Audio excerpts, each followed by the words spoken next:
بسم اللہ الرحمن الرحیم۔ میرے انتہائی واجب الاحترام علماء کرام، میرے غیور مسلمان بھائیوں بہنوں، یقیناً مجھ سے زیادہ آپ اس وقت دلی خوشی اور مسرت محسوس کر رہے ہوں گے۔ میرے لیے یہ وقت آج کی تاریخ بالکل اسی طرح ہے جس طرح آپ کو یاد ہوگا 6 جون 1980 کو اسی مقام پر مفکر اسلام، داعی اسلامی انقلاب، مفتی اعظم پاکستان، شیخ الحدیث، محدث کبیر حضرت مولانا مفتی محمود صاحب رحمہ اللہ نے اس جامع عثمانیہ کا افتتاح فرمایا تھا، آغاز فرمایا تھا۔ ایک ہماری وہ خوشی تھی، اور اس کے بعد پھر ان کے جانشین حضرت مولانا فضل الرحمان صاحب دامت برکاتہم العالیہ بالکل اسی انداز میں ہماری سرپرستی، اور آج آپ یقین جانیے میرے پاس وہ الفاظ نہیں، اور میرا دل آج جس طرح خوشی محسوس کر رہا ہے میں آپ کو بیان نہیں کر سکتا کہ مرشد علماء، مخدوم العلماء، ولی کامل، استاد العلماء، تاج العلماء، مخدوم مکرم، پیر طریقت، رہبر شریعت حضرت مولانا حافظ ذوالفقار احمد نقشبندی صاحب دامت برکاتہم العالیہ ہماری دعوت پر اس طرح وہ یہاں شفقت فرماتے ہوئے یہاں تشریف لائے ہیں۔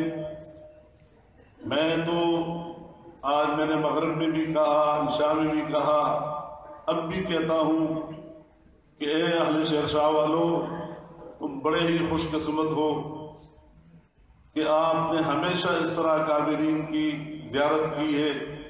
یہاں پر خواجہ خواجگان حضرت مولانا خواجہ خان محمد صاحب رحمہ اللہ تشریف لا چکے ہیں۔ تمام اکابرین، اب نام لوں گا تو چونکہ بہت زیادہ وقت لگے گا، ہمارے تمام اکابرین یہاں تشریف لائے ہیں، اور آج ان سب کے امین، قافلہ حریت کے امین حضرت دامت برکاتہم العالیہ کی آمد ہم سب کے لیے باعث ہے۔ میں تو یہ کہوں گا کہ ہمارے لیے ایک نعمت ہے۔ میں حضرت کی خدمت میں یہ عرض کروں گا کہ یہ ادارہ جس طرح میں نے گزارش کی کہ قائد مرحوم حضرت مولانا مفتی محمود صاحب رحمہ اللہ نے 6 جون 1980 کو اس کا افتتاح فرمایا تھا، اس دن سے لے کر آج تک 1710 طلباء کرام یہاں سے حفظ قرآن مکمل کر کے پھر اس کے ساتھ 918 طلباء نے یہاں سے شعبہ تجوید میں فراغت حاصل کی، اور الحمدللہ پچھلے 8 سال سے ہمارے ہاں دورہ حدیث کا سلسلہ شروع ہے۔ 107 طلباء یہاں سے دورہ حدیث کی تکمیل مکمل کر کے فارغ ہوئے ہیں۔ یہ آپ ہی حضرات کی شفقت ہے، آپ ہی حضرات کی دعائیں ہیں کہ یہ ادارے صرف یہی نہیں بلکہ بھر میں یہ ادارے جو چل رہے ہیں یہ آپ حضرات کی دعاؤں اور آپ حضرات کی خصوصی توجہ سے چل رہے ہیں۔ ہماری دعا ہے کہ اللہ تبارک و تعالی آپ کا سایہ تا دیر ہمارے سروں پر قائم رکھے۔ حضرت محترم آپ اس وقت ان حالات میں یہاں تشریف لائے ہیں اور آج کی یہ کانفرنس ہم نے تحفظ ختم نبوت کے نام سے رکھی ہے۔ ہم اس بات کو بتا دینا چاہتے ہیں ان حکمرانوں کو بھی اور آج کے ان ظالموں کو بھی کہ یاد رکھیں غلامان مصطفیٰ جب تک زندہ ہے، ایک ایک مسلمان جب تک اس ملک میں زندہ ہے، دنیا کی کوئی طاقت عقیدہ ختم نبوت اور تحفظ ناموس رسالت صلی اللہ علیہ وسلم کے قوانین میں کوئی تبدیلی نہیں کر سکتا۔ اگر آپ نے یہ سوچا ہے تو یہ سوچ غلط ہے۔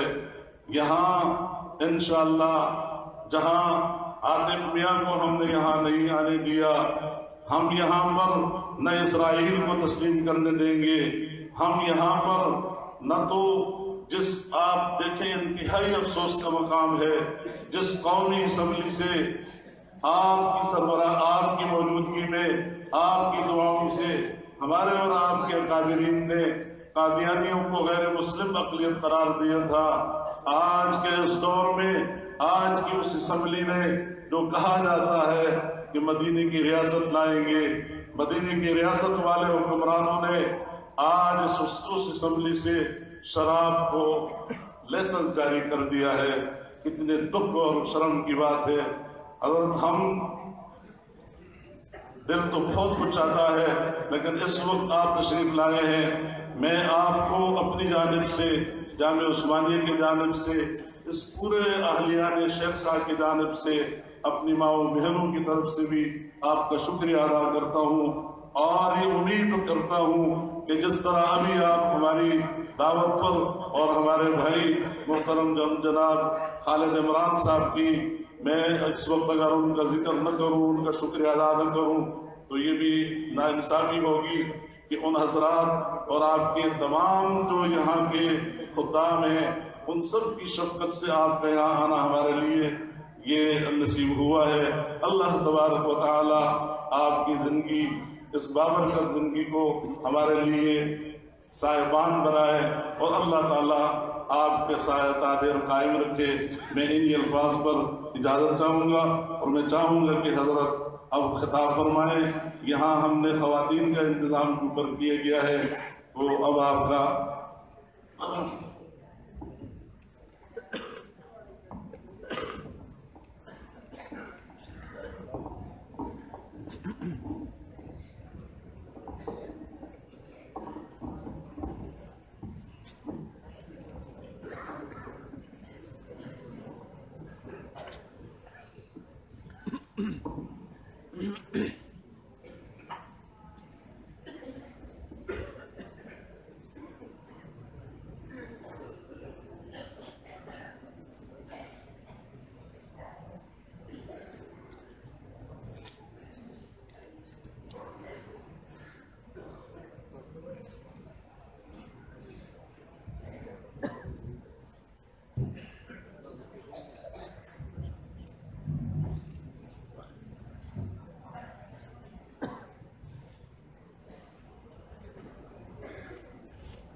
الحمد لله وكفى وسلام على عباده الذين اصطفى أما بعد أعوذ بالله من الشيطان الرجيم بسم الله الرحمن الرحيم ألم يجدك يتيما فآوى سبحان ربك رب العزة عما يصفون وسلام على المرسلين والحمد لله رب العالمين اللهم صل على سيدنا محمد وعلى آل سيدنا محمد وبارك وسلم۔ گروہ میں مشاہدہ کیا گیا ہے کہ سیرت کی بوتلوں پر لکھا ہوتا ہے شیک ویل بیفور یوز، کہ استعمال کرنے سے پہلے اس کو اچھی طرح ہلا لیجیے۔ ہلا لینے سے اس کی افادیت میں راز کی ہو جاتی ہے۔ ایسے ہی نظر آتا ہے کہ اللہ رب العزت کے یہاں بھی یہی سنت ہے، جب کسی بندے کو نعمت دینا چاہتے ہیں تو نعمت دینے سے پہلے اس کو آزماتے ہیں، اور اس کی دلیل قرآن عظیم شان سے ملتی ہے۔ اللہ تعالیٰ ارشاد فرماتے ہیں وَإِذِ ابْتَلَىٰ إِبْرَاهِيمَ رَبُّهُ بِكَلِمَاتٍ فَأَتَمَّهُنَّ، اور یاد کرو اس وقت کو جب آزمایا ابراہیم کو اس کے رب نے چند باتوں میں اور وہ اس میں کامیاب ہو گئے۔ قَالَ إِنِّي جَاعِلُكَ لِلنَّاسِ إِمَامًا، اللہ نے فرمایا اے میرے ابراہیم میں آپ کو انسانوں کا امام بناتا۔ تو منصب امامت ملنے سے پہلے ان کو آزمایا گیا۔ پھر اللہ رب العزت نے اپنے خلیل سے حکم دیا کہ میرا گھر بنائیے۔ چنانچہ ابراہیم علیہ السلام نے اللہ کے گھر کو تعمیر کیا اور ان کے بیٹے اسماعیل علیہ السلام نے ان کا تعاون کیا۔ وَإِذْ يَرْفَعُ إِبْرَاهِيمُ الْقَوَاعِدَ مِنَ الْبَيْتِ وَإِسْمَاعِيلُ، جب اللہ کا گھر بن کر تیار ہو گیا تو اللہ تعالیٰ نے فرمایا اے میرے ابراہیم علیہ السلام، آپ نے میرا گھر تعمیر کیا، اب مزدور کو مزدوری دینے کا وقت آ گیا، تو آپ مجھ سے مانگیے، جو مانگیں گے میں عطا کروں گا۔ ہم لوگ تو مزدور کو لانے سے پہلے اجرت طے کرتے ہیں کہ 200 روپیہ دیں گے، 100 روپیہ، 500 روپیہ۔ جو امیر لوگ ہوتے ہیں وہ پیسے طے نہیں کرتے ہیں، وہ کہتے ہیں بھائی آپ آ کر ہمارے گھر کا کام کر دو، ہم تمہیں کچھ کر دیں گے۔ اللہ رب العزت نے یہی کیا کہ میرے ابراہیم علیہ السلام آپ نے میرا گھر بنایا، اب آپ مانگیے مجھ سے کیا مانگتے ہیں۔ وہ بھی اللہ کے خلیل تھے، انہوں نے بھی اللہ سے عجیب دعا مانگی، اے اللہ میں آپ سے دنیا کا مال و منال نہیں مانگتا، میں آپ سے دنیا کا فضل و کمال نہیں مانگتا، اے اللہ میں وہ نعمت مانگتا ہوں جو آپ کے خزانے میں صرف ایک ہی ہے۔ میرے ابراہیم آپ کیا مانگتے ہیں؟ اے اللہ میں آپ سے آمنہ کا لال مانگتا ہوں۔ چنانچہ ابراہیم علیہ السلام نے دعا مانگی ربنا وابعث فیہم رسولا، اللہ میں نے بیت اللہ بنا دیا، دین سکھانے والے کو بھیج دیجیے، مدرسہ بنا دیا، عبادت سکھانے والے کو بھیج دیجیے۔ اللہ رب العزت نے اس دعا کو قبول کیا اور نبی علیہ السلام دنیا میں تشریف لائے۔ چنانچہ نبی علیہ السلام نے ارشاد فرمایا میں ابراہیم علیہ السلام کی دعا کی قبولیت بن کر دنیا میں آیا۔ اب جب نبی علیہ السلام نے دنیا میں تشریف لانا تھا تو یہ کائنات کی سب سے بڑی نعمت تھی، تو اللہ رب العزت نے نبی علیہ السلام کے اجداد میں سے اقرباء میں سے 3 ہستیوں کو آزمایا۔ آزمائش ضروری ہے۔ ایک نبی علیہ السلام کے دادا حضرت عبد المطلب، ان کو آزمایا گیا۔ دوسرے نبی علیہ السلام کے والد گرامی حضرت عبداللہ، ان کو آزمایا گیا۔ اور تیسرا نبی علیہ السلام کی والدہ ماجدہ بی بی آمنہ، ان کو بھی آزمایا گیا۔ 3 ہستیوں کو آزمایا گیا، پھر نبی علیہ السلام دنیا میں تشریف لائے۔ حضرت عبد المطلب کا اصل نام تھا شیبہ، کہتے ہیں بوڑھے کو، تو شیبہ نام کیوں تھا؟ جب وہ پیدا ہوئے تھے تو ان کے سر کے بال تو کالے تھے لیکن تھوڑے سے بال سفید تھے، ایک لٹ بالوں کی سفید تھی، ان سفید بالوں کی وجہ سے ان کا نام شیبہ پڑ گیا، بڈھا ہے۔ اور یہ شیبہ جو تھے یہ بچپن میں یتیم ہو گئے تھے، ان کی والدہ کا نام تھا سلمہ۔ وہ اپنے بیٹے کو لے کر اپنے میکے مدینہ طیبہ واپس آ گئی۔ اب میکے میں غربت تھی، بچہ یتیم تھا، باپ سر پہ نہیں تھا تو کون خیال رکھتا؟ تو یہ بچہ مدینہ طیبہ میں بڑی غربت کے عالم میں پل رہا تھا۔ تاہم لڑکپن کی عمر پہ جب پہنچا تو ایک مرتبہ شیبہ اپنے دوستوں کے ساتھ تیر اندازی کا مقابلہ کر رہا تھا۔ جیسے ہمارے یہاں روڈ کھیلتے ہیں یا کچھ اور چیزیں کھیلتے ہیں، اس زمانے میں نوجوان مل کر تیر اندازی کے مقابلے کیا کرتے تھے۔ تو ایک مکہ مکرمہ کا آدمی تھا، وہ گزر رہا تھا، اس نے دیکھا کہ چند نوجوان تیر اندازی کا مقابلہ کر رہے ہیں۔ ان میں سے ایک ایسا لڑکا ہے کہ جب نشانہ لگاتا ہے ٹھیک نشانہ لگتا ہے، اور وہ بڑا ترنگ میں آ کے، بڑا خوشی میں آ کے کہتا ہے کہ مجھے یہ بات سچتی ہے کہ میرا نشانہ ٹھیک جگہ پر لگے، میں اتنے بڑے خاندان کا فرد ہوں۔ اس نے پوچھا کہ یہ کون ہے؟ ان کا یہ قریش خاندان کا بچہ ہے، اپنی والدہ کے ساتھ رہ رہا ہے اور بہت غربت کے عالم میں پل رہا ہے، مگر اس کو اپنی خاندانی شرافت اور خاندانی عزت کے اوپر بڑا ناز ہے، اس لیے یہ دوسروں کو سناتا ہے کہ میں فلاں خاندان کا بچہ ہوں۔ یہ بندہ نبی اسلام کے چچا مطلب کا دوست تھا۔ وہ واپس مکہ مکرمہ آیا اور اس نے آپ کے مطلب کو یہ سارا واقعہ سنایا اور آر دلائی کہ تم کیسے چچا ہو، تم نے اپنے بھتیجے کو غربت کے حال میں وہاں چھوڑا ہوا ہے، کوئی خیال رکھنے والا نہیں، کھانے کو نہیں ملتا، پینے کو نہیں ملتا، کم از کم اپنے بھائی کے بیٹے کو خود ہی پال لیتے۔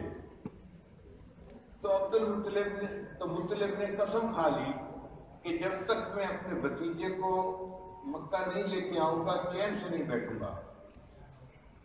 چنانچہ مطلب مدینہ گئے، لڑکے کی ماں سے بات کی کہ حق تو آپ کا ہے کہ بچہ آپ کے پاس رہے، مگر یہاں وسائل نہیں اور بچہ ضائع ہو رہا ہے، صحیح پرورش نہیں ہو رہی، بہتر یہ ہے کہ یہ بچہ ہمارے حوالے کرو، بڑے خاندان میں جا کر پلے گا، عزت کے ماحول میں رہے گا، کھانا پینا اچھا ہوگا، نیوٹریشن اچھی ہوگی، تو بچے کی جسمانی صحت بھی بہتر ہوگی اور اس کے اندر جو صفات ہوں گی وہ بھی اچھی نمایاں ہوگی۔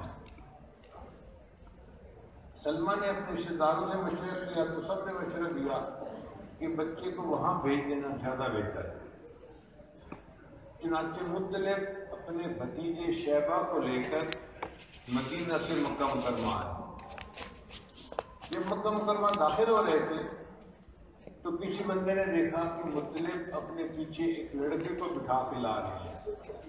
اس زمانے میں غلام خرید کر لانا اور ان سے گھر کے کام کروانا یہ ایک عام دستور تھا۔ تو اس بندے نے خود ہی اندازہ لگا لیا کہ مطلب اپنے ساتھ اپنے غلام کو لائے ہیں، تو اس نے کہا جی کہ مطلب کے پیچھے عبد المطلب بیٹھا ہوا تھا۔ حالانکہ یہ عبد المطلب نہیں تھے، یہ تو مطلب کے بھتیجے تھے، مگر نام عبد المطلب پڑ گیا تو شیبہ کا نام عبد المطلب مشہور ہو گیا۔ اس بچے نے قریشی خاندان کے اندر آ کر رہنا شروع کیا۔ اب یہاں پر بڑے بڑے قبیلوں کے فیصلے آتے تھے اور بڑے بڑے امور پیش ہوتے تھے، تو خاندان کے لوگوں نے دیکھا کہ عبد المطلب کا آئی کیو لیول بہت زیادہ ہے، وہ جو تجویز دیتا ہے، جو فیصلہ کرتا ہے، ہمیشہ بہت اچھا ہوتا ہے، اس کی رائے دوسرے سب سے زیادہ بہتر ہوتی ہے۔ تو آہستہ آہستہ عبد المطلب کو خاندان کے لوگوں کے اندر ایک مقام ملنا شروع ہو گیا اور سب لوگ اس بات پر متفق ہو گئے کہ ہمارے پورے خاندان میں اتنا ذہین بچہ، اتنا علم رکھنے والا، بردباری رکھنے والا، اتنا سمجھداری والا بچہ اور کوئی بھی نہیں۔ چنانچہ کچھ سالوں کے بعد خاندان کے لوگوں نے فیصلہ کیا کہ ہمیں چاہیے کہ ہم قبیلے کی سرداری عبد المطلب کے سپرد کر دیں، یہ اس کا زیادہ اہل ہے۔ چنانچہ عبد المطلب کی سرمایہ کی وجہ سے، اچھے اخلاق کی وجہ سے پورے قبیلے نے متفق ہو کر عبد المطلب کو خاندان کا بڑا بنا دیا۔ اب جب عبد المطلب خاندان کا بڑا بن گیا تو عبد المطلب نے سوچا کہ مجھے اپنے خاندان کے لیے کچھ کرنا چاہیے۔ اس وقت بیت اللہ کے قریب پانی میسر نہیں تھا، مگر عبد المطلب یہ جانتے تھے کہ کسی زمانے میں یہاں پر ایک کنواں ہوتا تھا زمزم کے نام سے، اس سے پانی نکلتا تھا۔ مدت گزرنے کی وجہ سے وہ بند ہو گیا اور اب پانی اویلیبل نہیں ہے، اس لیے مکہ مکرمہ کے قریب بڑی آبادی نہیں تھی، چند گھر تھے اور وہ بھی پانی نہ ہونے کی وجہ سے بہت پریشان ہوتے تھے، پینے کو پانی نہیں، جینے کو پانی نہیں۔ تو عبد المطلب نے فیصلہ کیا کہ مجھے زمزم کے کنویں کو ڈھونڈنا ہے کہاں پہ۔ اس نے کدال بنوایا اور اکیلے بیت اللہ کے قریب مختلف جگہوں کو کھودنا شروع کر دیا۔ نیچے زمین میں چٹانیں تھیں، گرمی کے موسم میں 50 ڈگری سینٹی گریڈ کا ٹیمپریچر اور دھوپ کے اندر کھڑے ہو کر چٹان کو توڑنا کوئی آسان کام نہیں تھا۔ عبد المطلب کا پسینہ بہہ رہا ہوتا تھا، ایسے جیسے پسینے میں نہایا ہوا ہے، اور وہ چٹانوں کو توڑ رہا ہوتا تھا۔ کچھ لوگ اس کو سمجھدار سمجھتے تھے، کچھ لوگ اس کو بے وقوف سمجھتے تھے، کریزی قسم کا بندہ ہے، اکیلا لگا ہوا ہے دھوپ میں اور نکلنا تو پانی ہے نہیں۔ عبد المطلب نے کچھ دنوں محنت کی مگر کہیں پانی نظر نہ آیا۔ پریشان ہو کر عبد المطلب نے یہ منت مانی کہ میرے 12 بیٹے ہیں، اگر زمزم نکل آیا تو ان میں سے ایک بیٹوں کو میں اللہ کے نام پہ قربان کروں گا۔ اب جب اس نے منت مانی تو اللہ نے اس کی مراد پوری کر دی اور ایک چٹان ایسی ٹوٹی کہ جس کے نیچے سے زمزم کا پانی نکل آیا، کنواں برآمد ہو گیا۔ اب پانی کا نکل آنا وہاں کے لوگوں کے لیے عظیم خوشخبری تھی، ایک بریک تھرو تھا۔ دور دور کے جو لوگ تھے وہ بھی بیت اللہ کے قریب آ کر بسنے لگے اور مکہ مکرمہ میں ایک بستی گویا بس گئی، گاؤں بس گیا۔ چونکہ پانی اویلیبل تھا تو لوگ وہاں آ کے آسانی سے رہتے تھے۔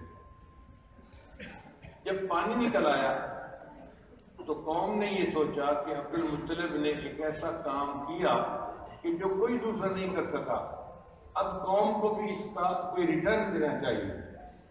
چنانچہ لوگوں نے مشورہ کر کے کہا کہ عبد المطلب قوم کا سردار تو پہلے ہی بنایا گیا ہے، اب بیت اللہ کی چابیاں بھی اسی کے حوالے کر دینی چاہیے۔ یوں عبد المطلب اپنی قوم کے سردار بھی بن گئے اور ان کے ہاتھوں میں بیت اللہ کی چابیاں آ گئی، وہ بیت اللہ کے کنجی بردار بھی بن گئے۔ کچھ عرصے کے بعد عبد المطلب نے یہ سوچا کہ میں نے نظر مانی ہوئی ہے تو مجھے اس نظر کو پورا کرنا چاہیے۔ چنانچہ انہوں نے اپنے 12 بیٹوں کے نام پورا ڈالا کہ کس کو قربان کروں۔ اللہ کی شان دیکھیے کہ ان کے بیٹوں میں ایک بیٹے تھے جن کا نام تھا عبداللہ۔ وہ سب سے زیادہ خوبصورت تھے، سب سے زیادہ سمجھدار تھے، کیوں دیکھتا تھا ان کے حسن پہ قربان ہوتا تھا، ان کا نام نکل آیا۔ تو عبد المطلب اپنے جھک کا پکا تھا، اس نے کہا کہ میں نے عبداللہ کو اللہ کے نام کو قربان کرنا۔ اب جب فیصلہ کر لیا تو آپ سوچئے عبداللہ کے دل پہ کیا گزری ہوگی کہ جب اس کو نظر آ رہا تھا کہ ایک دن میرا باپ چھری لے گا اور میرا گلا کاٹ دے گا، کتنی ذہنی ٹینشن ہو رہی ہوگی۔ ایک نوجوان بچے کو بتا دیا جائے کہ آنے والے چند دنوں میں نے تمہارا گلا کاٹ دینا ہے، اس کی کیا کیفیت ہوتی ہے۔ تو عبداللہ بھی اپنے دل میں پریشان تو بہت تھے۔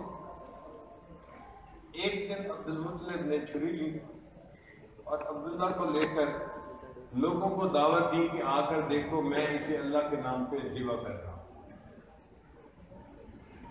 اب جتنا کراؤڈ وہاں بنتا گیا سب نے کہا کہ نہیں، اس بچے کو تو ذبح نہیں کرنا چاہیے، یہ تو پورے خاندان کا اتنا خوبصورت بچہ ہے اور یہ تو عبد المطلب کے بعد سردار بننے کے قابل ہے۔ تو انہوں نے عبدالمطلب کو مشورہ دیا کہ عبدالمطلب آپ عبداللہ کو قربان نہ کریں. اس نے کہا مگر مجھے تو اپنی نظر پوری کرنی ہے. ان کا نظر پوری کرنے کا ایک طریقہ یہ بھی ہے کہ تم عبداللہ کی جگہ اونٹوں کو قربان کرو. چنانچہ قرعہ ڈالا گیا عبداللہ کو قربان کریں یا 10 اونٹوں کو قربان کریں. نام عبداللہ کا نکلا. عبداللہ کو قربان کریں یا 20 اونٹوں کو قربان کریں. نام عبداللہ کا نکلا. 10 اونٹ بڑھاتے گئے نام عبداللہ کا نکلتا رہا. جب یہ قرعہ ڈالا کہ عبداللہ کو قربان کریں یا 100 اونٹوں کو قربان کریں تو نام اونٹوں کا نکل آیا. چنانچہ عبدالمطلب نے 100 اونٹوں کو قربان کیا اور اس طرح عبداللہ کو ذبح کرنے کی ضرورت پیش نہ آئی، مگر عبداللہ کا نام ذبیح اللہ پڑ گیا. حدیث مبارکہ میں آتا ہے کہ نبی اسلام نے ارشاد فرمایا کہ میں ذبیحین کا بیٹا ہوں. تو صحابی نے پوچھا اے اللہ کے نبی صلی اللہ علیہ وسلم آپ ذبیحین کے بیٹے کہتے؟ تو نبی اسلام نے فرمایا ایک میرے اجداد میں سے اسماعیل ذبیح اللہ تھے اور ایک میرے والد عبداللہ وہ بھی ذبیح اللہ تھے. تیسری آزمائش نبی علیہ السلام کی والدہ ماجدہ بی بی آمنہ کے اوپر آئی. وہ کیسے کہ عبداللہ نے جب جوانی میں قدم رکھا تو مکہ مکرمہ میں کوئی عورت ایسی نہیں تھی جو دل میں یہ تمنا نہ رکھتی ہو کہ میرا نکاح عبداللہ سے ہو. ہر عورت تمنا کرتی تھی، دعائیں مانگتی تھی. بلکہ کتابوں میں تو واقعات ہیں کہ فاطمہ نامی ایک عورت نے ڈائریکٹ حضرت عبداللہ سے خود بات کی کہ میں آپ سے نکاح کرنا چاہتا ہوں، مگر انہوں نے جواب دیا کہ جو میرے والد طے کریں گے میں اسی کو پسند کروں گا. اب حضرت عبدالمطلب نے دل میں سوچا کہ میں اپنے بیٹے کا رشتہ کر دیتا ہوں. انہوں نے مکہ مکرمہ میں رشتے دیکھے مگر کوئی رشتہ پسند نہیں آیا. جیسے ہوتا ہے نا دل ٹھک جانا، ان کا دل نہیں ٹھکا کسی کے اوپر. تو انہوں نے فیصلہ کیا چلو ذرا مدینہ طیبہ جا کے دیکھتے ہیں.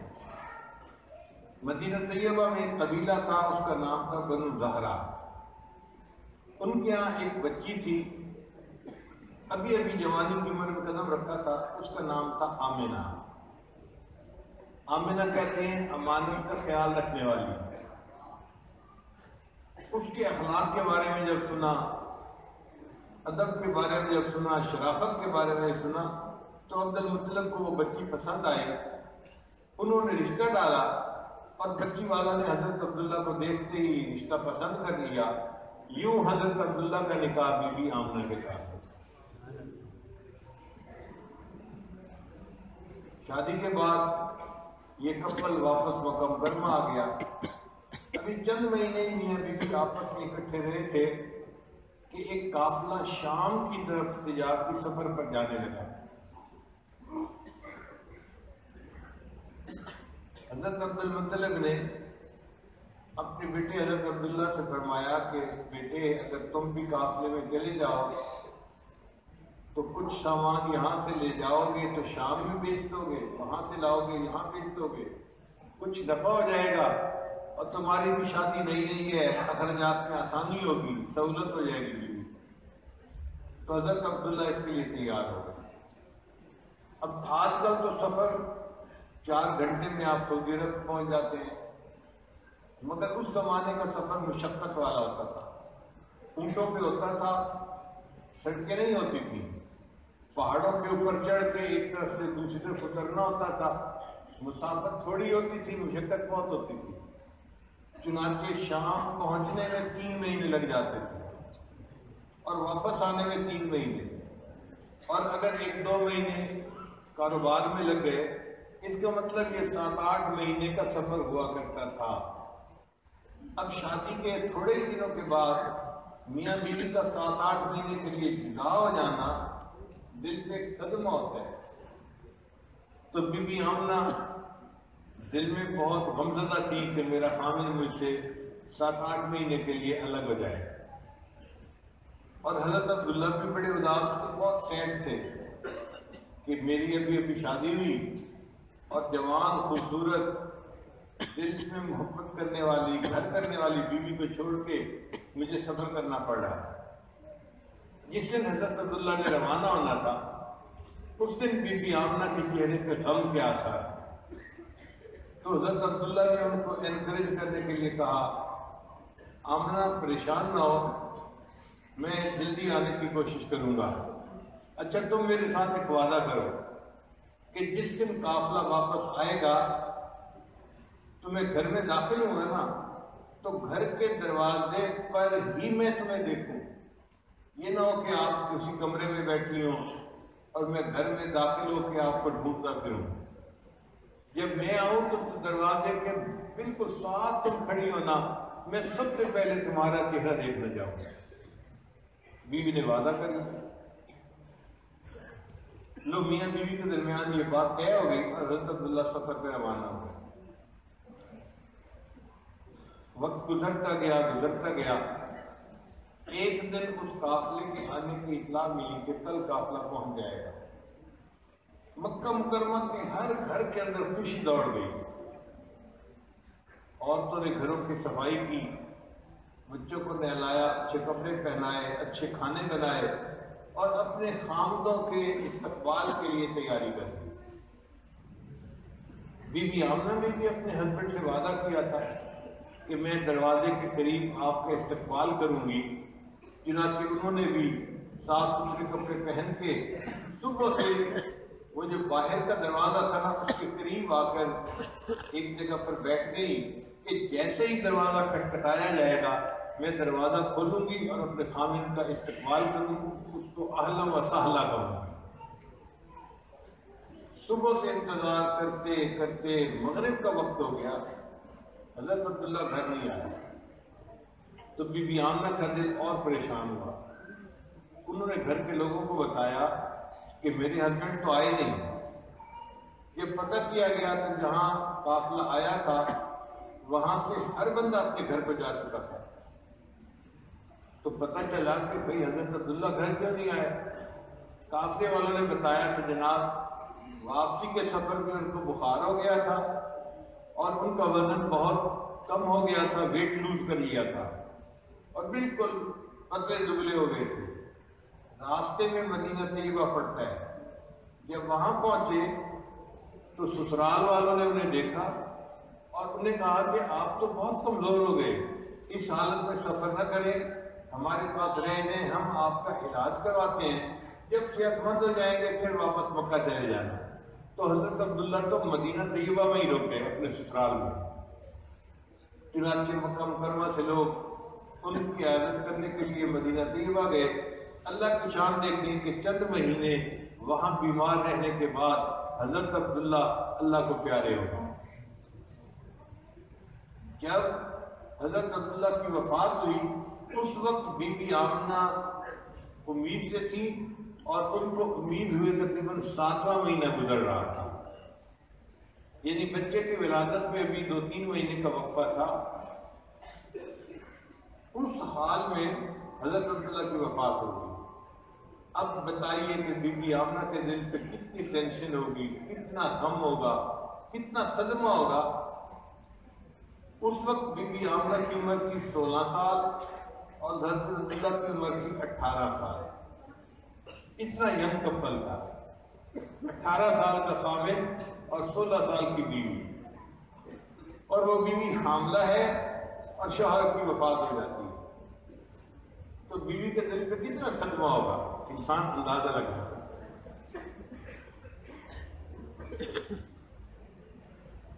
بی بی آمنہ فرماتی ہیں کہ میں حاملہ تو تھی لیکن حمل والی عورتوں کو جو نشانیاں نظر آتی ہیں نا، الٹی آنا، قے آنا، کھانا اچھا نہ لگنا، مجھے اس میں سے کوئی نشانی نظر نہیں آتی تھی، میں بالکل نارمل محسوس کرتی تھی۔ ہاں بچہ میرے پیٹ میں پیدائش پا رہا تھا اور بڑھ رہا تھا، البتہ مجھے 3 نشانیاں اپنی زندگی میں نظر آتی تھیں۔ پہلی نشانی کہ اس وقت میں جب بھی میں کام کے لیے گھر سے باہر نکلتی تو آسمان پر ایک بادل سایہ کر دیتا تھا، مجھے دھوپ کے اندر چلنے کی نوبت ہی نہیں پیش آتی تھی۔ اور دوسری نشانی میں یہ دیکھتی تھی کہ جب میں کسی درخت کے قریب سے گزرتی تو درخت کی ٹہنیاں میری طرف کو جھک جاتی تھی، ایسے لگتا تھا کہ جیسے درخت مجھے سلام کر رہا ہے۔ اور تیسری نشانی کہ جب میں زمزم کنویں پر جاتی پانی بھرنے کے لیے تو کنویں کا پانی تو 20-25 فٹ نیچے تھا جو ڈول کے ذریعے سے نکالا جاتا تھا۔ میرے وہاں پہنچتے ہی پانی آہستہ آہستہ آہستہ آہستہ اوپر آ جاتا، حتیٰ کہ کنارے سے 1-2 فٹ کے فاصلے تک رہ جاتا، اور میں کنارے پر بیٹھ کر ڈول کھینچنے کی بجائے ویسے ہی اس میں سے پانی بھر لیا کرتی۔ میرے ساتھ کی لڑکیاں مجھے کہتی آمنہ تم گھر نہ جاؤ، یہیں کھڑی رہو، تمہاری وجہ سے پانی بھرنا آسان ہو جائے گا، ورنہ ہمیں مشقت اٹھانی پڑے گی۔ میں اپنی زندگی میں یہ 3 نشانیاں دیکھتی تھی تو میں سوچتی تھی ہو سکتا ہے جو بچہ میرے بدن میں پرورش پا رہا ہے یہ کوئی بڑا برکت والا بچہ، بھائی یہ میں سوچتی تھی۔ مگر میرا دل اپنے خامد کی وفات کی وجہ سے غمزدہ بھی بڑا تھا اور خرچے میں تنگی بھی بہت تھی۔ پھر ایک وقت ایسا آیا کہ آسمان کے اوپر سرخ ستارہ چمکنے لگا۔ تورات اور انجیل میں یہ نشانی تھی کہ جو نبی آخر الزمان تشریف لائیں گے ان کی پیدائش سے پہلے آسمان پہ سرخ ستارہ چمکے گا۔ جب یہودی علماء نے سرخ ستارہ کو دیکھا تو وہ تلاش میں لگ گئے کہ اب یہ بچہ کہاں پیدا ہوتا ہے، کیونکہ یہودی مدینہ طیبہ میں رہتے تھے، انہوں نے پہلے مدینہ طیبہ میں پتہ کروایا۔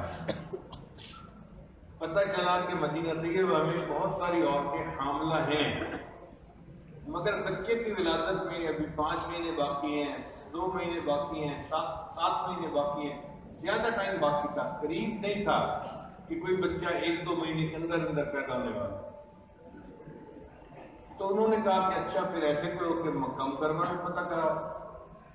جب مکہ مکرمہ میں پتہ کروایا تو باقی عورتوں کے بچوں کے ولادت میں تو ابھی واقعی 5-6 مہینے کا وقت تھا، بی بی آمنہ کے یہاں بچے کی پیدائش میں بس 1-2 مہینے کا فرق تھا۔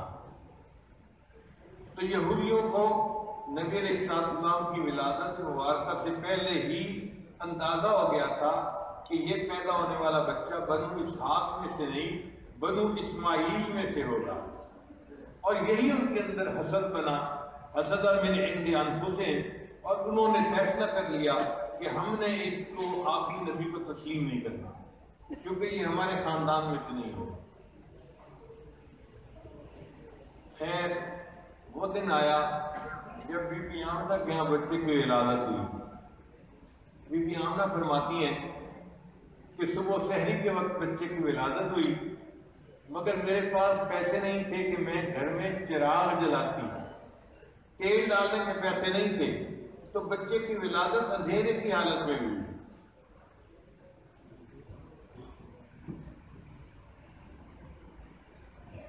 خیر جب بچے کی ولادت ہوئی تو انہوں نے حضرت عبد المطلب کو اطلاع بھجوائی کہ میرے ہاں بیٹے کی ولادت ہوئی ہے۔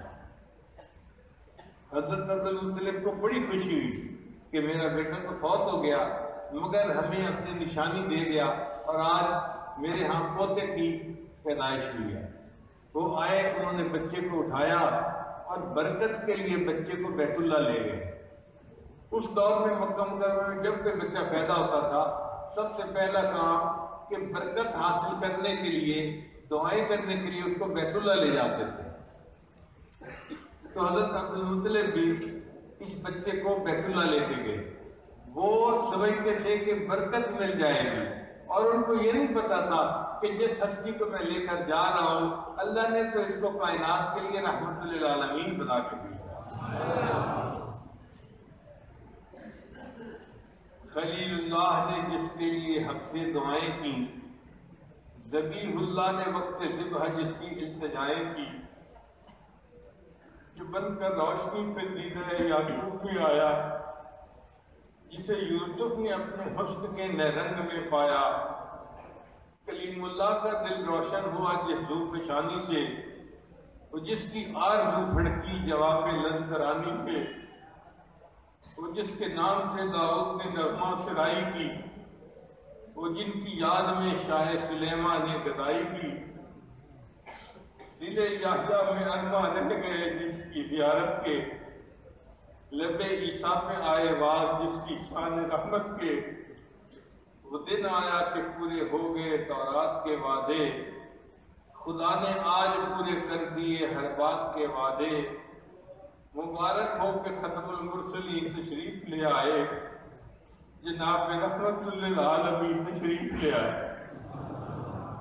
اللہ کے محبوب صلی اللہ علیہ وسلم کی ولادت شہری کے وقت پہ ہوئی، اور بی بی آمنہ فرماتی ہیں کہ میں نے بچے کو چارپائی پہ لٹایا تو بچے نے سجدہ کیا اللہ کے حضور۔ جب حضرت مطلب ان کو بیت اللہ سے لے کے واپس آئے تو بی بی آمنہ نے پوچھا کہ آپ نے بچے کے لیے کوئی نام سوچا ہے؟ تو حضرت مطلب نے جواب دیا کہ میں نے بچے کے لیے 2 نام سوچے ہیں، ایک نام سوچے ہے محمد۔ محمد کا مطلب وہ ہستی کہ جس کی دنیا میں اتنی تعریف کی گئی ہو، اتنی تعریف کی گئی ہو کہ پوری دنیا میں اتنی تعریف کسی اور کی نہ کی گئی ہو۔ تو نبی علیہ السلام کو یہ نام سجدہ تھا۔ واقعی اللہ کے محبوب صلی اللہ علیہ وسلم کی دنیا میں اتنی تعریفیں ہوئیں، مسلمانوں نے تو تعریفیں کی صحیح، انگریزوں نے بھی کی، سکھوں نے بھی کی، ہندوؤں نے بھی کی، غیر مسلموں نے بھی کی، انہوں نے بھی اشعار لکھے، انہوں نے بھی نبی علیہ السلام کے بارے میں نعتیں لکھی، کتابیں لکھی۔ تو اللہ کے محبوب صلی اللہ علیہ وسلم کی دنیا میں اتنی تعریفیں ہوئیں کہ کسی اور ہستی کی دنیا میں اتنی تعریف نہیں ہوئی۔ تو آپ کو محمد کا نام سجدہ ہے، اور دوسرا نام رکھا احمد۔ احمد کا معنی وہ ہستی جس نے اللہ کی دنیا میں اتنی حمد بیان کی ہو کہ اتنی حمد کوئی دوسرا بیان کر ہی نہ سکا ہو، یہ بات بھی سچتی تھی۔ تو نبی علیہ السلام کے دونوں نام بڑے پیارے، اور عجیب کہ یہ نام اس سے پہلے کبھی کسی کے لیے رکھے نہیں گئے۔ تو بی بی آمنہ کو نام بہت پسند آ گئے۔ اب بی بی آمنہ کا دل خوش بھی ہے اور غمزدہ بھی ہے۔ خوش ہے اپنے بیٹے کی پیدائش پر، وہ جب بیٹے کا چہرہ دیکھتی تو دل خوش ہو جاتا، اس کے حسن و جمال کو دیکھ کے وہ اکثر سوچتی کاش میرا خامد زندہ ہوتا اور آج وہ دیکھتا کہ اللہ نے کتنا خوبصورت بیٹا عطا کی ہے تو اس کا دل کتنا خوش ہوتا۔ تو بیٹے کی پیدائش پہ دل خوش بھی تھا اور خامد کو یاد کر کے دل غمزدہ بھی تھا۔ اس زمانے میں مکہ مکرمہ میں ایک عادت تھی کہ چھوٹے بچوں کو باہر دیہات بھیج دیتے تھے پلنے کے لیے، کیونکہ مکہ مکرمہ میں قافلے آتے جاتے تھے، وہ تجارتی مرکز تھا ایک طرح کا، ہر قافلہ آتے ہوئے رکتا تھا آتے جاتے، اور قافلوں کے آنے کی وجہ سے وہاں پہ وائرس پھوٹ جاتی تھی، بیماری پھیل جاتی تھی، اور اس بیماری کا سب سے زیادہ اثر چھوٹے بچوں پہ ہوتا تھا۔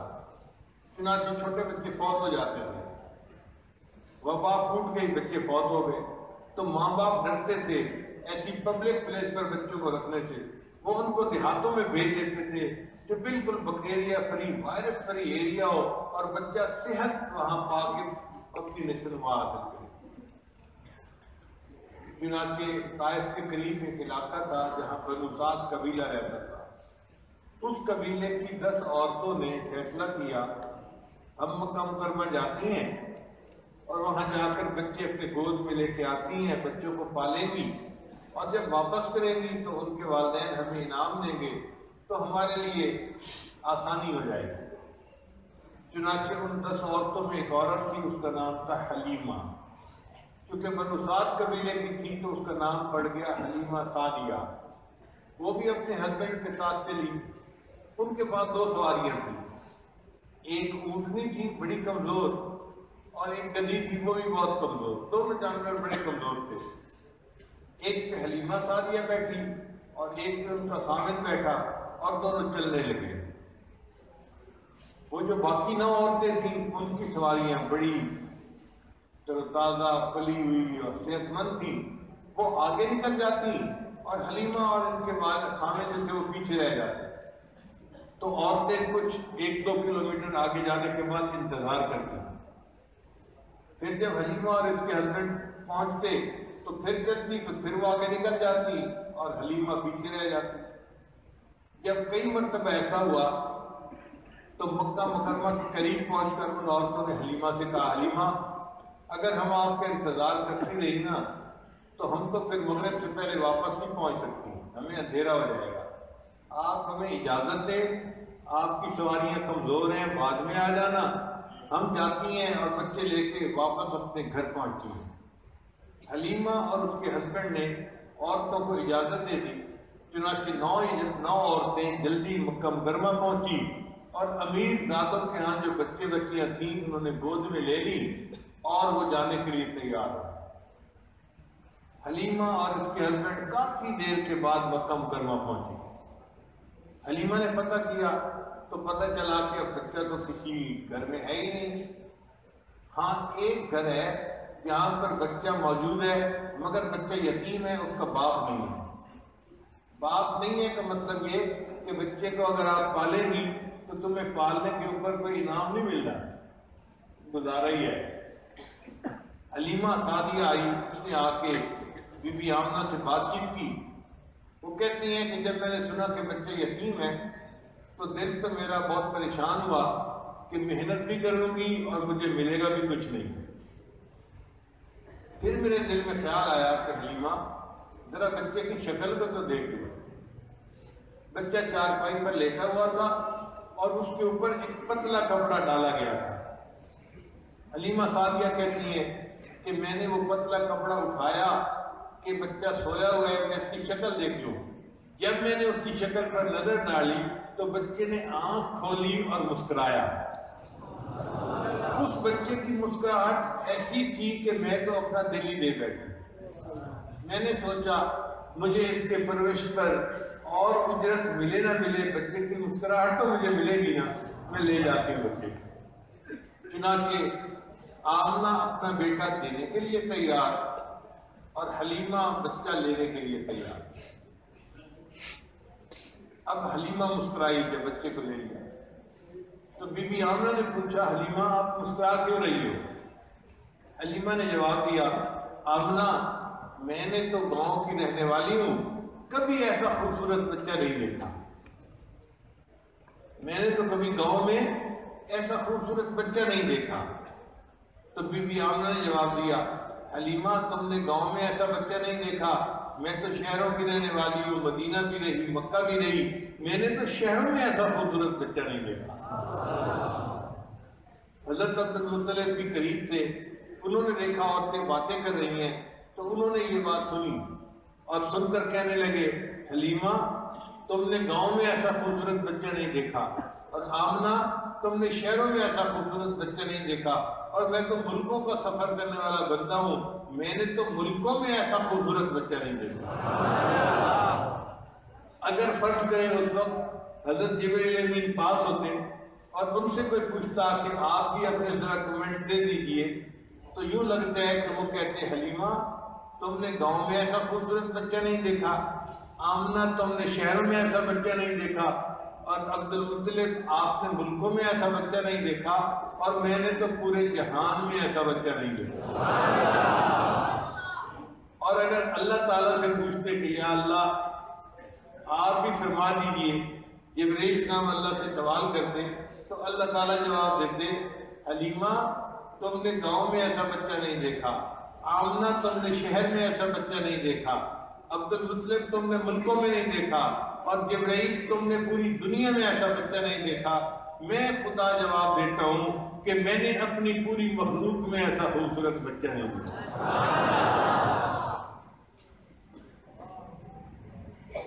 اے چہرہ زیبائے تو رشتے پتانے آدری، ہر چند وسط می کنم در حسن زاں بالا تری، آفاق ہا گردیدم میرے پتام گردیدم، بسیار خوبا دیدم اما تجھی دیگر۔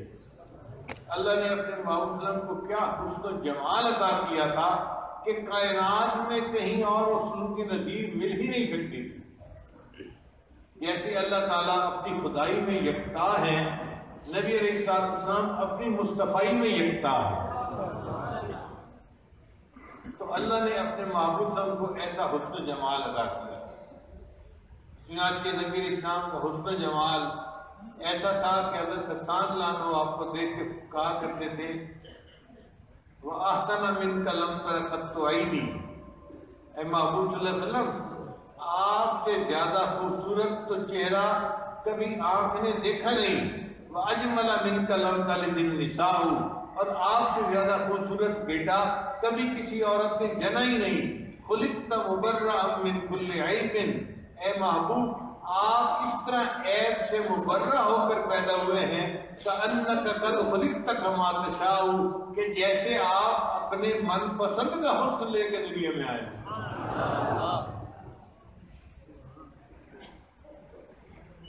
نبی علیہ السلام نے ارشاد فرمایا کہ حضرت یوسف علیہ السلام کو اللہ نے سبی بنایا تھا۔ سبی کا مطلب ہوتا ہے گورا چٹا۔ عام طور پہ جس کا رنگ گورا ہو وہ خوبصورت لگتا ہے، عام دستور یہی ہے، مگر ضروری نہیں۔ کئی لوگ گورے چٹے ہوتے ہیں مگر ان کے نقشے اتنے اچھے نہیں ہوتے تو وہ خوبصورت نہیں لگتے، من بھاؤنے نہیں لگتے۔ تو یوسف علیہ السلام سبی تھے، اور نبی علیہ السلام نے فرمایا کہ میں ملی ہوں۔ ملی کا لفظ نکلا ہے مل سے، مل کہتے ہیں نمکین کو، اور واقعی نمکین چہرہ اس کو کہتے ہیں کہ جس کو بار بار دیکھنے کی خواہش ہے۔ آپ دیکھیں، آپ اگر کسی گھر میں مہمان بنے نا اور وہ آپ کو ایک کے بعد دوسری سویٹ ڈش کھلائیں، تیسری کھلائیں، چوتھی کھلائیں، تو شام تک آپ سویٹ ڈش کے نام سے بھی تنگ آ جائیں گے۔ آپ کہیں گے بھائی میرے سامنے سویٹ ڈش کا نام ہی مت لو۔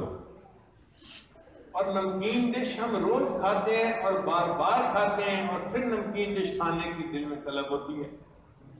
تو نمکین چہرہ اس کو کہتے ہیں کہ جس کو دیکھنے سے انسان کا جی نہیں بھرتا۔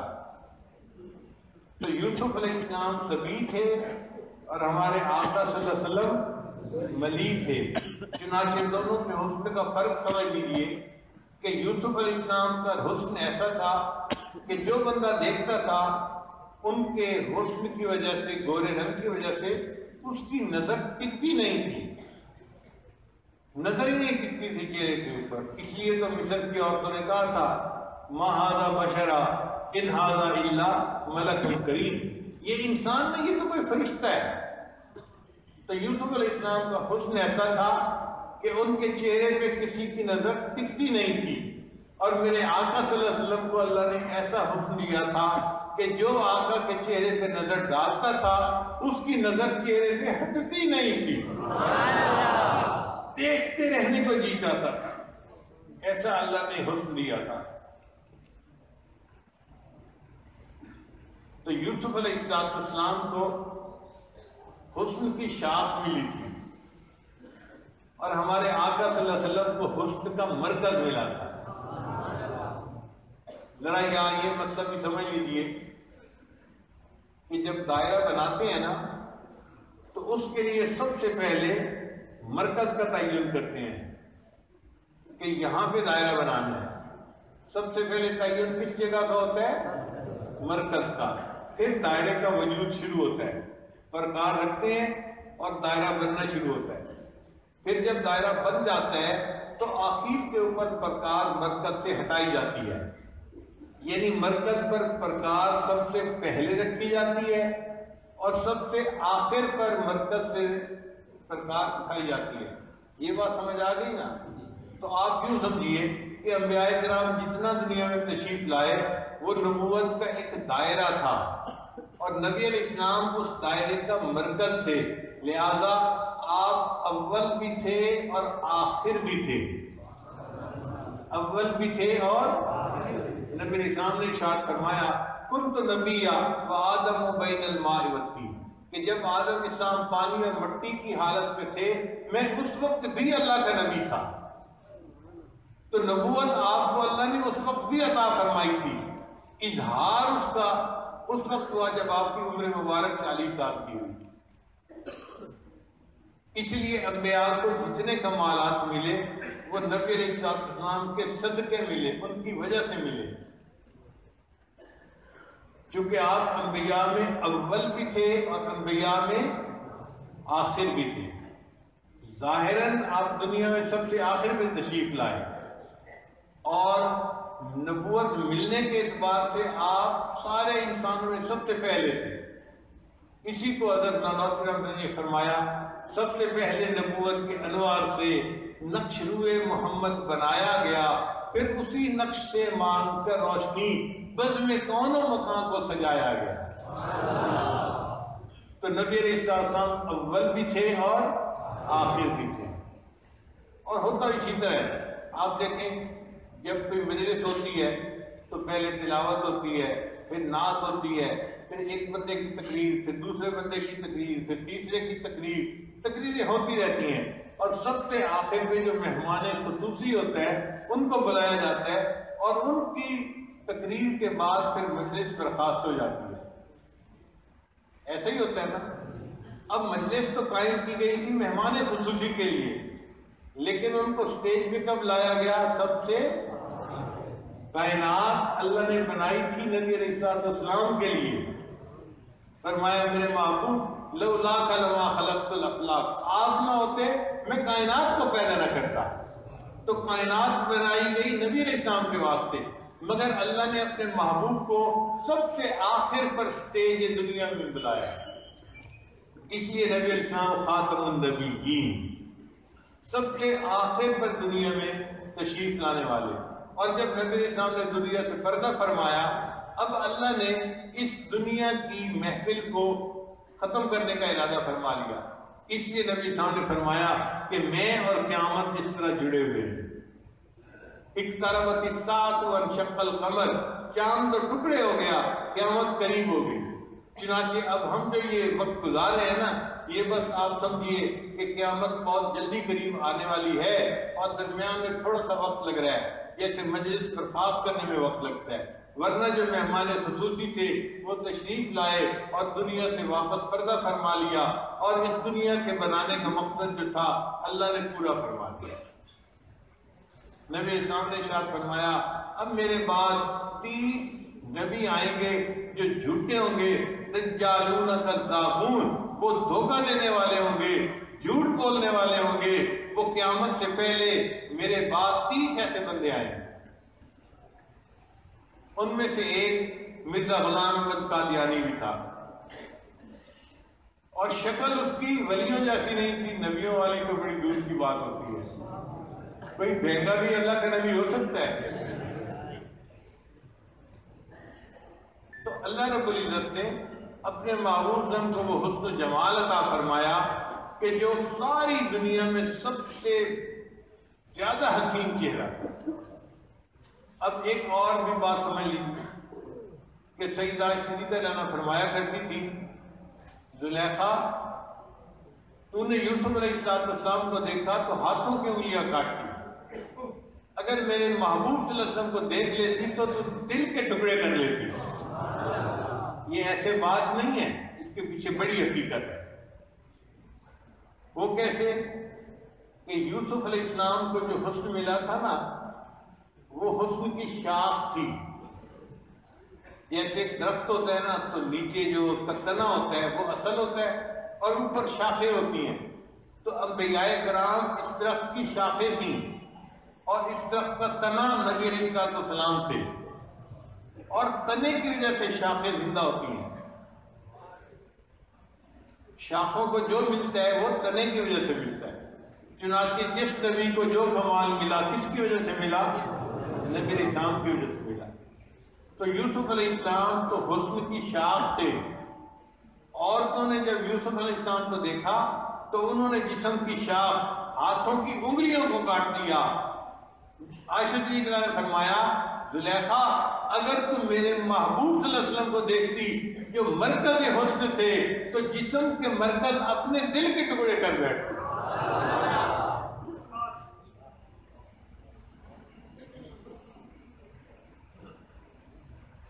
بہرحال حلیمہ اس بچے کو لینے کے لیے تیار، اور بی بی آمنہ اس بچے کو دینے کے لیے تیار۔ تاہم بی بی آمنہ نے دعا دے کے بچے کو رخصت کیا. یہ جو ہوتا ہے نا کہ ماں دعا دے کے بچے کو رخصت کرے، یہ عجیب قبولیت کا وقت ہوتا ہے. آپ دیکھیے حضرت موسیٰ علیہ السلام کی والدہ نے اپنے بچے کا بکسا پانی میں ڈالا تھا دعا دے کر. ماں نہیں جانتی تھی کہ یہ بچہ جب لوٹ کر واپس آئے گا تو یہ موسیٰ کلیم اللہ بن چکا ہوگا. سلمہ نے اپنے بیٹے عبد المطلب کو دعا دے کے رخصت کیا تھا، اور سلمہ نہیں جانتی تھی کہ میرا بیٹا مکہ مکرمہ میں جا کے والی بیت اللہ بن چکا ہوگا. اور آج بی بی آمنہ اپنے بچے کو رخصت کر رہی ہے. بی بی ہاجرہ نے بھی اپنے بچے اسماعیل علیہ السلام کو رخصت کیا تھا دعائیں دے کے، اور بی بی ہاجرہ نہیں جانتی تھی کہ میرا بیٹا لوٹ کر آئے گا تو اسماعیل ذبیح اللہ بن چکا ہوگا. اور آج بی بی آمنہ اپنے بچے کو دعا دے کے رخصت کر رہی ہیں، اور وہ نہیں جانتی تھی یہ بچہ لوٹ کر آئے گا تو ایک وقت ہوگا کہ یہ محمد الرسول اللہ بن چکا ہوگا. اس لیے نوجوان بچے اپنی ماں کی دعائیں لیں تاکہ اللہ ان کو دنیا اور آخرت کی عزتیں عطا فرمائے.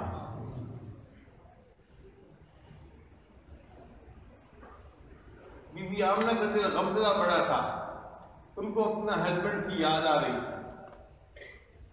وہ سوچتی تھی کہ کاش میرا ہسبینڈ ہوتا تو بچہ ان کے سامنے پلتا اور وہ میرے بچے کو بازار لے کے جاتے اور اس کی سیر کرواتے. وہ میرے بچے کے لیے کھلونے لاتے اور میرے بچہ کھلونوں سے کھیلتا. اور بی بی آمنہ نہیں جانتی تھی کہ اللہ کا ارادہ یہ تھا آمنہ غمزدہ نہ ہو کہ باپ نہیں، اس کو بازار کی سیر کروانے والا کوئی نہیں، میں اپنے اس محبوب کو عرشوں پہ بلا کے جنت کی سیر کرواؤں گا. اور آمنہ یہ بھی غم نہ کر کہ کوئی میرے بچے کے لیے کھلانے والا نہیں، میں اپنے اس محبوب کے لیے آسمان کے چاند کو کھلانا بنا دوں. حلیمہ سعدیہ نے بچے کو سینے سے لگایا اور لے کے باہر آئی اور اپنے خاوند کو بتایا کہ بچے کا باپ تو نہیں ہے، مگر بچے کی ہنسی مجھے اتنی اچھی لگی اور یہ اتنا خوبصورت بچہ ہے کہ میرا دل چاہا کہ میں اسے پالوں. خاوند نے کہا اچھا اللہ تمہارے لیے اس میں برکت ڈال دے. وہ بھی کوئی توکل والا بندہ تھا. چنانچہ اب خاوند نے کہا حلیمہ بیٹھو اونٹنی پہ. چنانچہ بی بی حلیمہ سعدیہ جو تھی وہ بچے کو لے کے اونٹنی پہ بیٹھی. اونٹنی چلنے کے لیے تیار ہے. جب ان کے ہسبینڈ آگے بیٹھے کہ میں اونٹنی کی لگام پکڑوں اور چلاؤں کنٹرول کروں تو اونٹنی چلتی نہیں. تو حلیمہ کے سامنے نیچے اترے. جیسے نیچے اترے اونٹنی پھر چلنے کے لیے تیار. جب پھر آگے بیٹھتے ہیں تو اونٹنی چلتی نہیں. ایک دو دفعہ ایسا کرنے کے بعد اس کے خاوند کہنے لگے اونٹنی کو مسئلہ کیا ہے؟ حلیمہ نے مشورہ دیا کہ آپ اصل میں اس بچے کی طرف پشت کر کے بیٹھ رہے ہیں، آپ پیچھے بیٹھے مجھے آگے بٹھائیں. جیسے حلیمہ سعدیہ کو اس نے آگے بٹھایا اور پیچھے بیٹھ کے سواری کی لگام پکڑی، سواری نے بھاگنا شروع کر دیا. اللہ تعالیٰ یہ میسج دینا چاہتے تھے کہ جو میرے اس محبوب کی طرف پشت کرتا ہے اس کی زندگی کی سواری کبھی نہیں منزل پہ پہنچ سکتی. تم اس کو، یہ تو کائنات کا صدر نشین ہے، تم اس کو آگے کی جگہ دو گے تب تمہاری سواری چلے گی. چنانچہ جب نبی علیہ السلام کو آگے بٹھایا گیا، اونٹنی نے چلنا تو کیا بھاگنا شروع کر دیا. اب بھاگ رہی ہے بھاگ رہی ہے بھاگ رہی ہے، حتیٰ کہ جو عورتیں صبح بچوں کو لے کے واپس چل پڑی تھی راستے میں ان سے ملاقات ہو گئی اور حلیمہ کی سواری ان سے بھی آگے نکلنے لگی. جب حلیمہ کی سواری ان سے آگے نکلنے لگی تو ایک عورت نے پوچھا حلیمہ کیا تم نے سواری کو بدل لیا ہے؟ تو حلیمہ نے جواب دیا نہیں میں نے سواری کو تو نہیں بدلا، البتہ سواری کا سوار بدل گیا۔ حلیمہ کی سواری سب سے پہلے اپنے گھر پر پہنچی تو حلیمہ کے ہسبینڈ نے دیکھا کہ بوڑھی بکریاں جو 2-4 گھر میں رکھی ہوئی تھیں ان کے تھن دودھ سے بھرے نظر آتے تھے، وہ بکریاں دودھ نہیں دیتی تھی، مگر آج ان کے تھن دودھ سے بھرے ہوئے نظر آتے۔ تو خامد نے کہا حلیمہ جلدی برتن لاؤ، میں بکریوں کا دودھ نکال دوں۔ جتنے برتن گھر میں تھے حلیمہ لے کے آ گئی، بکریوں نے اتنا دودھ دیا کہ سارے خالی برتن بھر گئے۔ جب اتنی برکت حلیمہ کے خامد نے دیکھی تو اس نے اپنی بیوی کو کہا کہ مجھے لگتا ہے کہ تم بچہ لے کے آئی ہو، یہ بچہ کوئی بڑا ہی بابرکت ہے، اللہ نے ہمارے گھر کو دودھ سے بھر دیا ہے۔ اللہ نے بعض انبیاء کو محلات کے اندر پرورش دی، جیسے موسیٰ علیہ السلام فرعون کے محل میں پلے، یوسف علیہ السلام عزیز مصر کے محل میں پلے۔ اللہ تعالیٰ چاہتے تو نبی علیہ السلام کو بھی محل میں پال سکتے تھے، مگر اللہ نے اس کو حلیمہ کے غربت قدے میں پال کے دکھا دیا کہ دیکھو اگر اس گھر میں کوئی تمہیں برکتیں نظر آئیں گی تو یہ برکتیں میرے محبوب صلی اللہ علیہ وسلم کی وجہ سے ہوگی۔ عورتیں حلیمہ سے پوچھتی حلیمہ تم اپنی بکریاں کہاں چراتی ہو؟ بھئی فلاں جگہ پہ چراتی ہیں۔ تو دوسرے قبیلے کی عورتیں بھی اپنی بکریوں کو وہاں چرنے کے لیے بھیجتی کہ شاید وہاں کوئی پودا جڑی بوٹی ایسی ہو جس کو کھا کے بکری زیادہ دودھ دیتی ہے۔ ان کی بکریاں وہاں چرتی مگر وہ اتنا دودھ نہیں دیتی تھی جتنا حلیمہ کی بکریاں دودھ زیادہ دیتی تھی۔ اور حلیمہ ایک اور بات محسوس کرتی تھی کہ اس کے پاس ایک اور بچہ بھی تھا جس کو وہ پال رہی تھی، تو جس بچے کو اب لے کر آئی تھی جس کا نام محمد تھا، یہ بچہ ہمیشہ اپنی والدہ کے سینے کے ایک طرف سے دودھ پیتا تھا، دوسری طرف وہ منہ ہی نہیں لگاتا تھا۔ تو حلیمہ کو بات سمجھ میں نہیں آتی تھی، لیکن آج یہ بات سمجھ میں آتی ہے کہ آپ صلی اللہ علیہ وسلم کو اللہ نے بچپن ہی میں یہ نعمت دے دی تھی کہ 2 بچے پل رہے تھے تو سینے کی ایک طرف سے ایک بچہ دودھ پیتا تھا اور دوسری طرف سے دوسرا دودھ پیتا تھا، تاکہ ایسا نہ ہو کہ ایک کا حصہ دوسرے کا پی جانا اس پر الزام لگ سکے۔ اللہ نے اپنے محبوب کو اس الزام سے ہی بری فرما دیا۔ تو محبوب صلی اللہ علیہ وسلم ہمیشہ والدہ کے ایک طرف سے دودھ پیتے تھے۔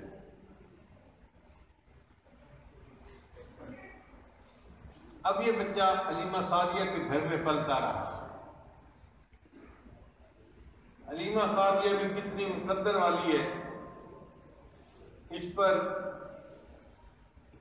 کسی نے ہماری علاقائی زبان میں اشعار لکھے ہیں، امید ہے بہت سارے حضرات کو سمجھ لیں گے، ورنہ میں اس کا کچھ اردو بھی ترجمہ کر دوں گا۔ حلیمہ میں تیرے مقدرہ تو صدقے، تو مدنی کا جھولا جھلیتی بھی حسین۔ حلیمہ میں تیرے مقدروں پہ صدقے جاؤں کہ تو مدنی کا جھولا بھی جھلاتی ہوگی۔ کتنی خوش نصیب ہے تو، اللہ نے تیرے مقدر کیسے بنائے۔ حلیمہ میں تیرے مقدرہ تو صدقے، تو مدنی کا جھولا جھلیندی بھی حسین۔ نی انگلی نہ پا کے تو ویڑے دے اندر، خدا دے سجن نوں ٹریندی بھی حسین۔ چھوٹے بچے کو ماں انگلی پکڑ کے اپنے گھر کے سین میں چلنا سکھاتی ہے، تو وہ کہتے ہیں کہ تو اللہ کے سجن کو، اللہ کے محبوب کو انگلی پکڑ کے اپنے سینے میں چلنا سکھاتی تھی۔ حلیمہ میں تیرے مقدروں پہ قربان ہوا۔ نی عرشا دا چن ایک کھلانا بھی جستا، تو اس پہ مثل نو کھڑیندی بھی حسین۔ حلیمہ جس کے لیے اللہ نے عرش کے چاند کو کھلانا بنا دیا، تو اس بے مثل کو جو ہے اپنے سین کے اندر اپنے ساتھ کھلاتی بھی ہوگی۔ تیرے مقدر اللہ نے کیسے بنائے۔ نوا کے دعا کے تے ویڑے دے اندر، نوا کے دعا کے تے سرما بھی پا کے تے تھوڑی ہلا کے ہسیندی بھی ہوتے ہیں۔ ہمارے ہاں جب چھوٹے بچے کو ماں نہلاتی ہے نا، پھر اس کو سرما ڈالتی ہے، اس کے بال سنوارتی ہے، کپڑے پہناتی ہے، تو ماں خود محبت کی نظر سے دیکھ رہی ہوتی ہے، ماں کی اپنی نظر لگ جاتی ہے بچے کو، تو مائیں ڈرتی ہیں کہ بچے کو نظر نہ لگ جائے، تو وہ پھر اس کو ہلاتی ہیں اس کی تھوڑی پکڑ کے کہ بچہ ذرا ہنس کے دکھا تاکہ نظر اتر جائے. یہ ایک عادت بنی ہوئی ہے.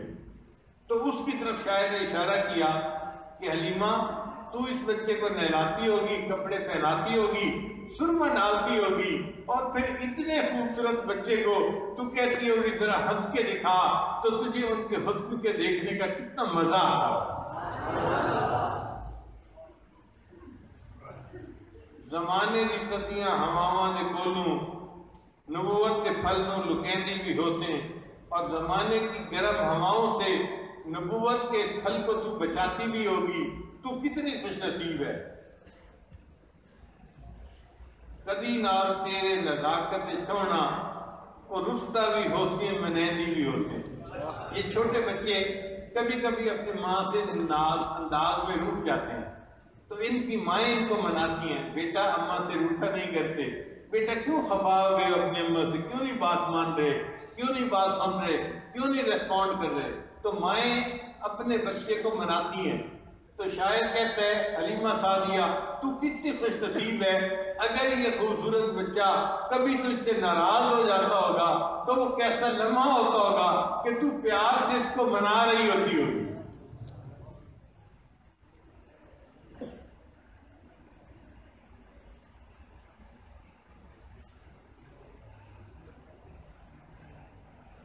حلیمہ کی ایک بیٹی تھی، اس کا نام تھا شیما. اس کی عمر تقریباً کوئی 15-16 سال کے قریب تھی.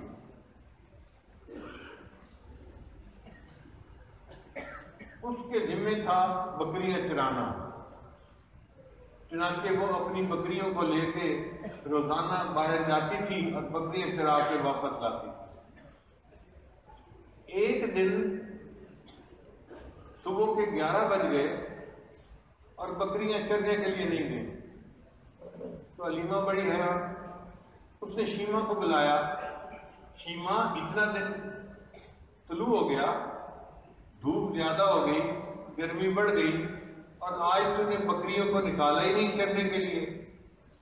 تو شیما نے جواب دیا امی گرمی بہت زیادہ ہے اور بکریوں کی تعداد بھی زیادہ ہے، اور میں اکیلی ان کے پیچھے بھاگ بھاگ کے تھک جاتی ہوں. میں اکیلی نہیں جا سکتی بکریاں چرانے کے لیے.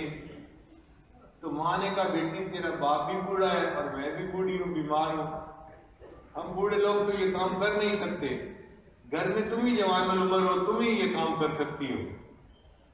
تو شیما نے کہا کہ امی میں اکیلی تو یہ کام نہیں کر سکتی، مجھے ہیلپ چاہیے. تو ماں نے کہا بیٹی تمہاری ہیلپ کون کرے گا؟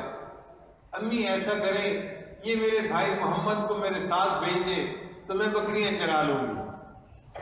ماں نے کہا شیما کوئی عقل کی بات کرو، یہ چھوٹا بچہ ہے جو ابھی چلنا بھی نہیں جانتا، تم بچے کو سنبھالو گی یا بکریوں کو سنبھالو گی؟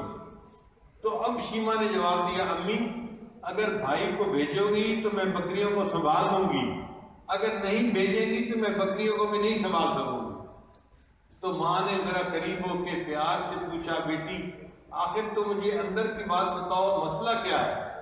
تو شیما نے کہا کہ امی ایک دن میں چھوٹے بھائی کو اپنے ساتھ لے کر چلی گئی تھی اور اس دن میں نے 3 باتیں دیکھی تھی. بیٹی کیا 3 باتیں دیکھی تھی؟ امی ایک تو میں پورا دن بکریوں کے ساتھ رہی اور میرے اوپر ایک بادل نے سایہ کیے رکھا، مجھے دھوپ میں جلنے کی نوبت ہی نہیں آئی.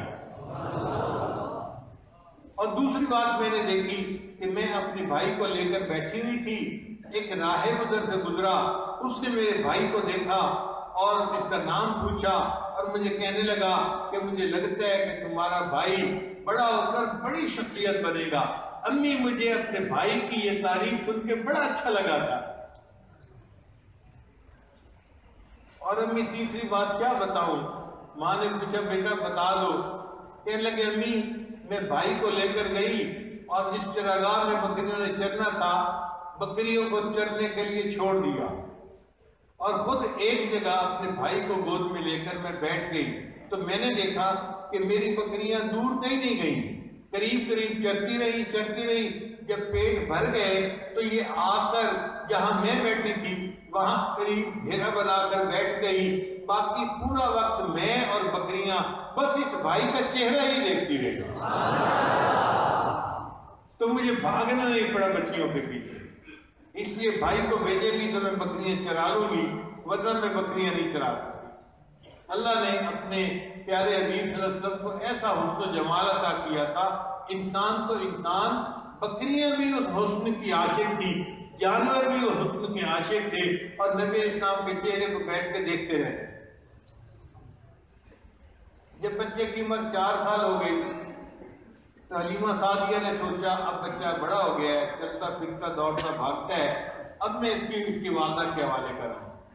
تو حلیمہ سعدیہ مکہ مکرمہ آئی اور اس نے بیٹے کو بی بی آمنہ کے حوالے کر دیا۔ اس وقت بچے کی عمر کتنی تھی؟ 4 سال کی۔ اب یہ بچہ 2 سال اپنی والدہ کے پاس رہا۔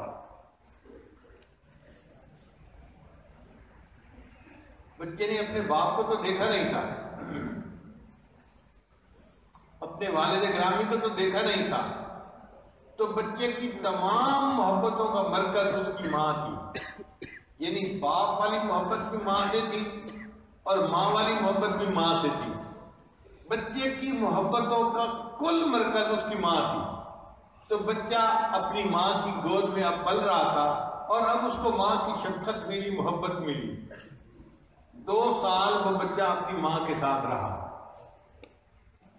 اب بچے کی عمر ہو گئی 6 سال، تو بی بی آمنہ نے سوچا کہ مجھے تو اپنے میکے گئے ہوئے کئی سال گزر گئے اور میرے میکے والوں نے بچے کو بھی نہیں دیکھا، تو کیوں نہ میں مدینہ طیبہ کا چکر لگاؤں، بیٹے کو لے کے جاؤں گی تو میرے گھر والے بچے کو بھی دیکھیں گے اور میری بھی ملاقات ہو جائے گی۔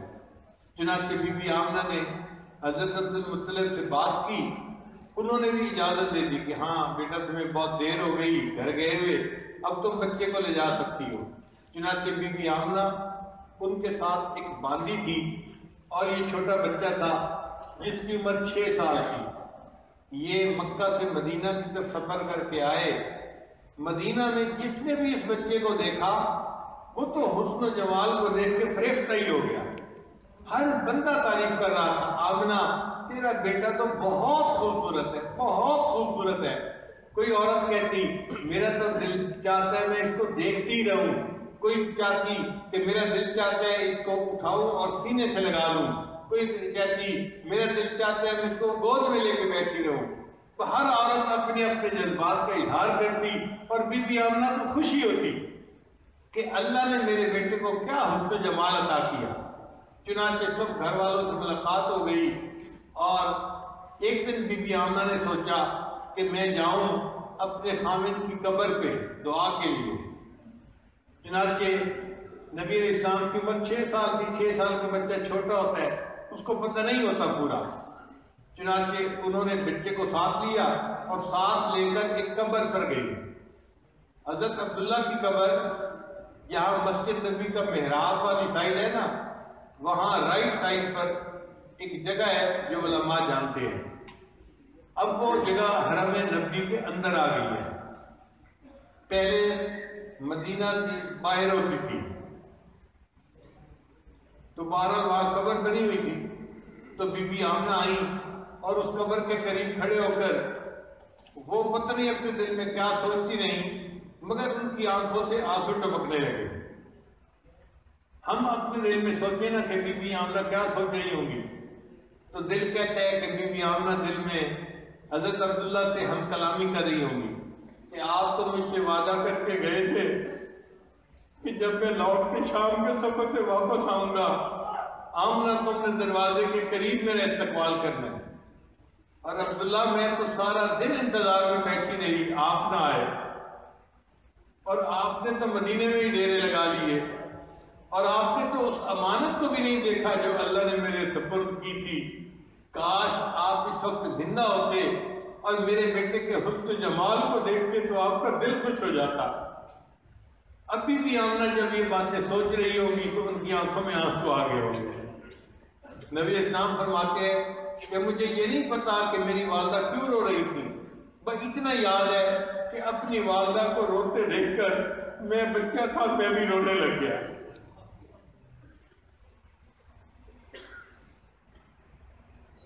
کچھ دیر بی بی آمنہ وہاں ٹھہری اور اپنے بچے کو لوگ کے پھر گھر واپس آ گئی۔ اب بی بی آمنہ نے ارادہ کیا مکہ مکرمہ واپس جانے کا، چنانچہ بچے کو اپنے ساتھ لیا اور لے کر مکہ مکرمہ کا سفر شروع کیا۔ اللہ کی شان دیکھیں کہ وہاں پر ایک جگہ تھی ابوا اس کا نام ہے، وہاں پر جب پہنچی تو بی بی آمنہ کی اپنی وفات ہو گئی۔ اب جب والدہ کی وفات ہوئی تو آپ سوچ سکتے ہیں کہ 6 سال کے بچے کے دل پہ کیا گزر رہی ہوگی۔ پہلے اس کی ساری محبتوں کا مرکز صرف اس کی ماں تھی، والد کو تو دیکھ ہی نہ پایا یہ بچہ، اور آج جس ماں کے اندر تمام محبتیں جمع تھی وہ ماں بھی وفات پا گئی۔ تو جب بی بی آمنہ کا جنازہ تیار کیا گیا ہوگا یا ان کو قبر میں دفن کیا جا رہا ہوگا، اس وقت اس 6 سال کے بچے کی کیا کیفیت ہوگی؟ اس کی آنکھیں نہیں، اس کا دل رو رہا ہوگا۔ اب یہ بچہ حیران پریشان ہے کہ والد بھی نہیں اور والدہ بھی نہیں۔ جو کنیز تھی، باندھی تھی، اس نے ارادہ کیا کہ میں بچے کو لے کر واپس مکہ مکرمہ جاتی ہوں۔ کتابوں میں لکھا ہے کہ اس نے اپنا سامان اکٹھا کیا، سواری پہ رکھا، تو جب سواری پہ رکھا تو دیکھا کہ وہ بچہ نہیں ہے، تو وہ بادی حیران ہوئی، بھئی بچہ کہاں گیا؟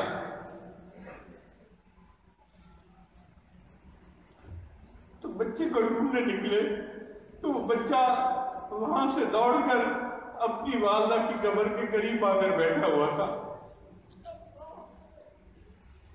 جب کنیز آئی کہ چلو ہم نے سفر پہ جانا ہے تو وہ بچہ رونے لگا کہ نہیں، میں ہی اپنی امی کے پاس رہوں گا، تم چلی جاؤ۔ آپ بتائیے اس بچے کے دل کی کیا کیفیت ہوگی؟ وہ اپنی والدہ کی قبر سے دور جا سکتا تھا؟ چنانچہ بچہ رو رہا ہے اور وہ باندھی بڑی پریشان ہے، مگر اس بچے کو بار بار سمجھا رہی ہے کہ تمہارے دادا تمہارے انتظار میں ہیں، چلو ہم نے مکہ مکرمہ جانا ہے۔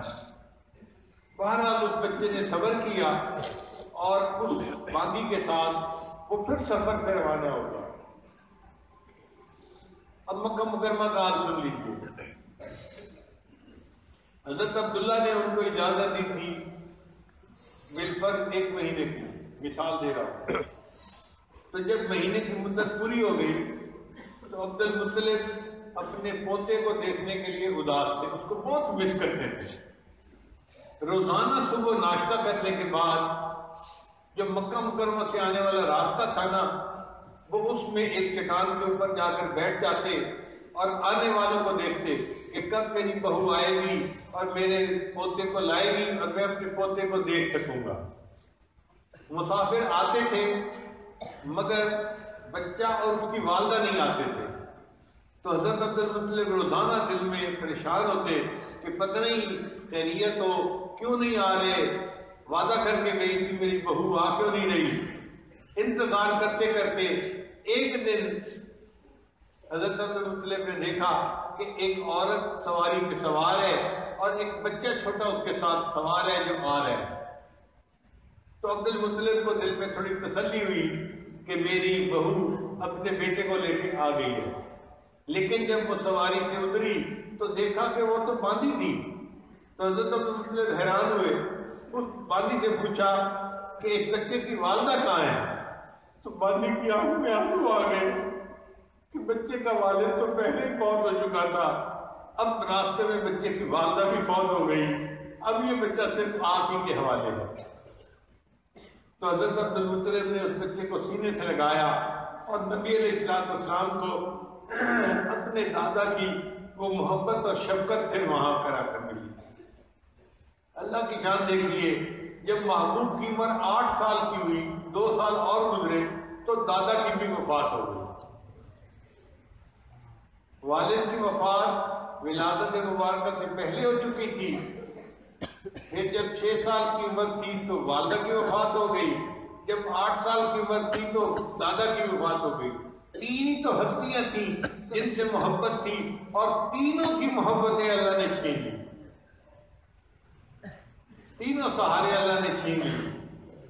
اصل میں اللہ تعالیٰ مخلوق کو بتانا چاہتے تھے کہ میرے محبوب نے دنیا میں آ کے توحید کا درس دینا ہے، اور اگر یہ سہاروں کے ذریعے سے پرورش پائیں گے تو دنیا اعتراض کرے گی، خود سہاروں سے پرورش پائی اور ہمیں کہتے ہیں کہ سب سہاروں کو چھوڑ دو اور ایک اللہ کو اپنا سہارا بنا لو۔ اللہ نے پریکٹیکلی دکھا دیا، دیکھو جس کا اب نہیں ہوتا اس کا رب ہوتا ہے، اور جس کا رب ہوتا ہے پھر اس کا سب ہوتا ہے۔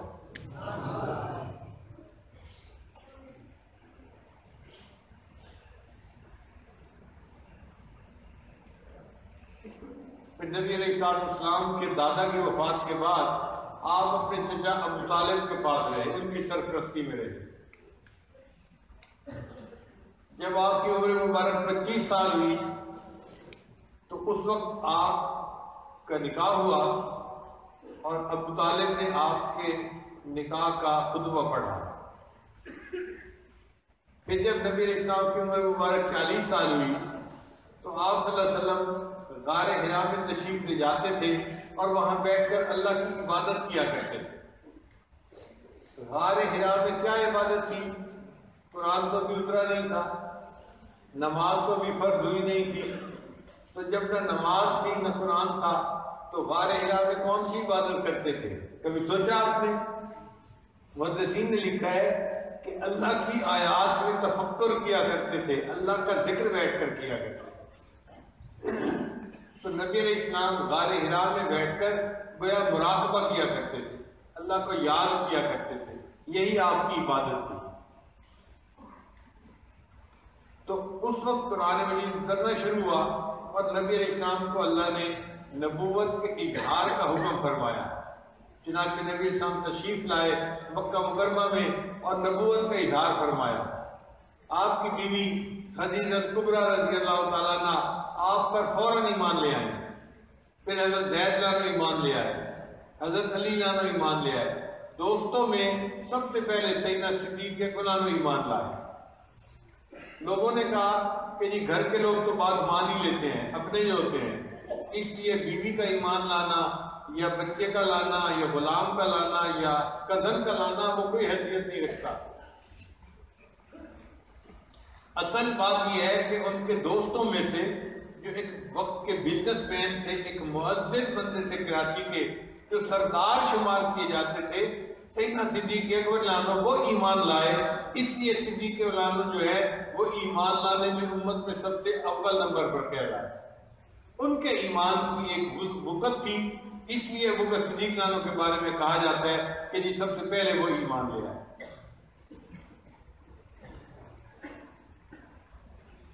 پھر جو 13 سال تھے نا وہ بہت مشکل کے سال تھے۔ جب نبی علیہ السلام نے توحید کا درس دیا، جو اپنے رشتہ دار تھے وہی سب سے بڑے دشمن بن گئے۔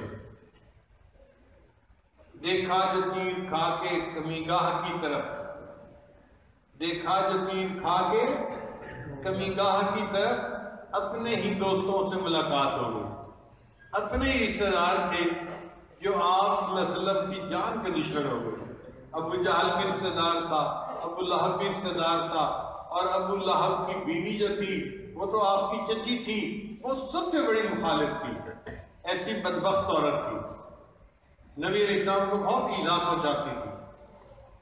تو آپ صلی اللہ علیہ وسلم کو وہاں 13 سال تکالیف برداشت کرنی پڑی۔ پھر اللہ نے آپ کو ہجرت کا حکم عطا فرمایا، تو آپ صلی اللہ علیہ وسلم نے مکہ مکرمہ سے مدینہ کی طرف ہجرت فرمائی۔ پھر مدینہ میں نبی علیہ السلام کو اللہ نے عجیب شان عطا فرمائی۔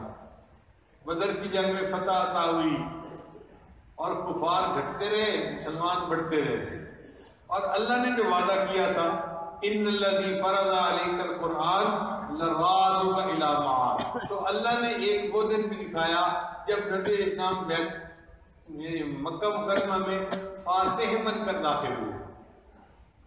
اب جب مکہ مکرمہ فتح ہو گیا تو مکہ مکرمہ کے سارے جو قریش کے سردار تھے وہ سر جھکا کے نبی اسلام کے سامنے بیٹھے ہیں. اللہ کے نبی نے سب کو معاف کر دیا. بہت سارے اس میں ایمان لے آئے اور بہت سارے دائرہ اسلام میں داخل ہو گئے. پھر اس کے بعد جنگ حنین ہوئی. فتح مکہ کے تھوڑے ہی عرصے کے بعد چند مہینوں کے بعد غزوہ حنین ہوئی اور اس میں اللہ نے مسلمانوں کو فتح عطا فرمائی اور اللہ نے بہت مال غنیمت عطا کیا. 6,000 قیدی اور 12,000 بکریاں یہ مال غنیمت میں آتا ہے. 6,000 قیدی اور 12,000 بکریاں. نبی علیہ السلام وہ قیدی اور بکریاں مجاہدوں میں تقسیم فرما رہے تھے. ایک بندہ آیا, اس نے آ کے کہا کہ جی ایک عورت ہے قیدیوں میں, وہ کہتی ہے کہ میں تمہارے صاحب کی بہن ہوں, مجھے ان سے ملاؤ. تو نبی علیہ السلام نے فرمایا کہ نہیں, میری تو کوئی بہن نہیں, کون ہے جو بہن ہونے کا دعویٰ کرتی ہے؟ اس نے کہا جی وہ تو کہہ رہی ہے. اچھا بھائی بلاؤ. چنانچہ ایک عورت کو لایا گیا اور اس عورت نے کہا جی میں آپ کی بہن ہوں. نبی اسلام نے فرمایا کہ میں تو اپنے باپ عبداللہ کا ایک ہی بیٹا ہوں اور میرے والد تو اس وقت فوت ہو گئے جب میں ماں کے پیٹ میں تھا, تو میرا تو کوئی بھائی اور کوئی بہن اور نہیں. تو اس نے جواب دیا کہ نہیں, میں آپ کی حقیقی بہن نہیں ہوں, میں آپ کی رضائی بہن ہوں. جس حلیمہ نے آپ کو دودھ پلایا تھا اسی حلیمہ کی بڑی بیٹی میں ہوں, تو میں اور آپ بہن بھائی ہیں. تو نبی اسلام نے فرمایا کہ اچھا اس کے علاوہ کوئی دلیل دو, کیونکہ بچپن کی بات تھی تو بچپن کی باتیں تو یاد نہیں ہوتی. تو شیما نے اس وقت یاد دلایا کہ دیکھیں جب بچے کے دانت نکل رہے ہوتے ہیں نا تو اس کے دانتوں میں یا مسوڑوں میں خارش ہو رہی ہوتی ہے, تو اس کا دل چاہتا ہے کہ وہ چیزوں کو کاٹے. چنانچہ ایسے بچے کے ہاتھ میں جو آتا ہے نا وہ اسے منہ میں ڈال کے چباتا ہے یا کاٹتا ہے, انگلیاں کاٹتا ہے, دوسرے بچوں کو کاٹتا ہے, کسی کے ہاتھ پہ کاٹا, کسی کے جسم پہ کاٹا. یہ ایک فطرت ہے بچے کی. آج کل تو کھلونے بنے ہوئے ہیں تو مائیں اپنے بچوں کو اس ایج میں جب دانت نکل رہے ہوتے ہیں وہ پلاسٹک کا کھلونا دیکھتی ہیں, بچے اس کو چیو کرتے رہتے ہیں تو وہ دانت کی خارش بھی ٹھیک ہو جاتی ہے اور کسی دوسرے کو کاٹنے کی نوبت بھی نہیں آتی. تو اس شیما نے یاد کروایا کہ دیکھو میں نے آپ کو ایسے وقت میں ایک مرتبہ اٹھایا تھا تو آپ نے میرے کندھے پہ کاٹا تھا اور میرے کندھے پہ وہ نشان آج تک موجود ہے. تو جب شیما نے یہ بات بتائی تو نبی علیہ السلام کو یاد آ گیا, ہاں بچپن میں مجھے کسی نے اٹھایا تھا اور میں نے کسی کے کندھے پہ کاٹی کی تھی. تو نبی علیہ السلام بہت خوش ہو گئے. آپ صلی اللہ علیہ وسلم نے پھر اپنی چادر بچھائی اور اس شیما کو کہا کہ آؤ اس چادر کے اوپر بیٹھو, بھائی اپنی بہنوں کا یوں احترام کیا کرتے. پھر نبی علیہ السلام نے فرمایا شیما اگر تم میرے پاس رہنا چاہتی ہو تو ساری زندگی تمہارے نان نفقے کا ذمہ دار میں بنوں گا, اور اگر تم واپس جانا چاہتی ہو تو میں تمہیں آزاد کر دیتا ہوں, تم واپس چلی جاؤ. تو شیما نے کہا کہ نہیں, میں اپنے گھرانے, خاندان اور قبیلے کو چھوڑ کے یہاں نہیں آ سکتی, میں واپس جانا پسند کروں گی. جب نبی السلام نے اپنی بہن کو آزاد کر دیا تو شیما کہنے لگی میں واپس جاؤں گی تو گاؤں والے مجھے تانا دیں گے کہ اپنے بھائی سے خود تو آزاد ہو کے آ گئی اور گاؤں کے باقی قیدیوں کو آزاد نہیں کروایا. چنانچہ بہن کے اس فرمائش پر نبی علیہ السلام نے ان کے قبیلے کے جتنے قیدی تھے ان سب کو آزاد فرما دیا. پھر نبی علیہ السلام نے 2 صحابہ کی ذمہ داری لگائی کہ میری بہن کے ساتھ آپ لوگ جائیں اور اسے بحفاظت اس کے گھر تک پہنچا کے آئے. یوں نبی علیہ السلام نے قوم کو درس دیا کہ بھائی اپنی بہنوں کی یوں عزت کیا کرتے ہیں, یوں اکرام کیا کرتے ہیں, یوں ان کے سر پہ شفقت کا ہاتھ رکھا کرتے ہیں.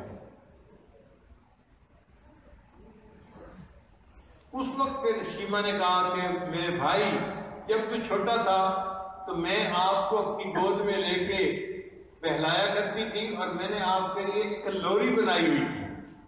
تاریخ کی کتابوں میں وہ پوری لوری بھی نقل کی گئی ہے. وہ لوری پتہ کیا تھی؟ شیما نے لوری بنائی تھی، ربنا ابقِ لنا محمدا. اس کا ترجمہ بنتا ہے اے اللہ ہمارے بھائی محمد کو باقی رکھنا. جیسے عورتیں کہتی ہیں نا آپ کی عمر دراز ہو، آپ کی عمر لمبی ہو، تو بالکل یہی معنی ہے کہ شیما کہتی تھی ربنا ابقِ لنا محمدا، اے اللہ ہمارے بھائی محمد کو باقی رکھنا، سلامت رکھنا، لمبی زندگی عطا کرنا. تو اس نے پھر نبی علیہ السلام کو لوری بھی سنائی کہ میں تو اپنی گود میں لے کے آپ کو یہ لوری بھی پڑھا کرتی تھی، اور یہ بھی کہا کہ میں آپ کے لیے دعائیں تو بہت مانگتی تھی کہ اللہ آپ کو عظیم شخصیت بنائے، مگر میں نے یہ کبھی نہیں سوچا تھا کہ ایسا وقت بھی آئے گا کہ آپ فاتح بنیں گے اور میں قیدی بن کر آپ کے سامنے پیش کی جاؤں گی.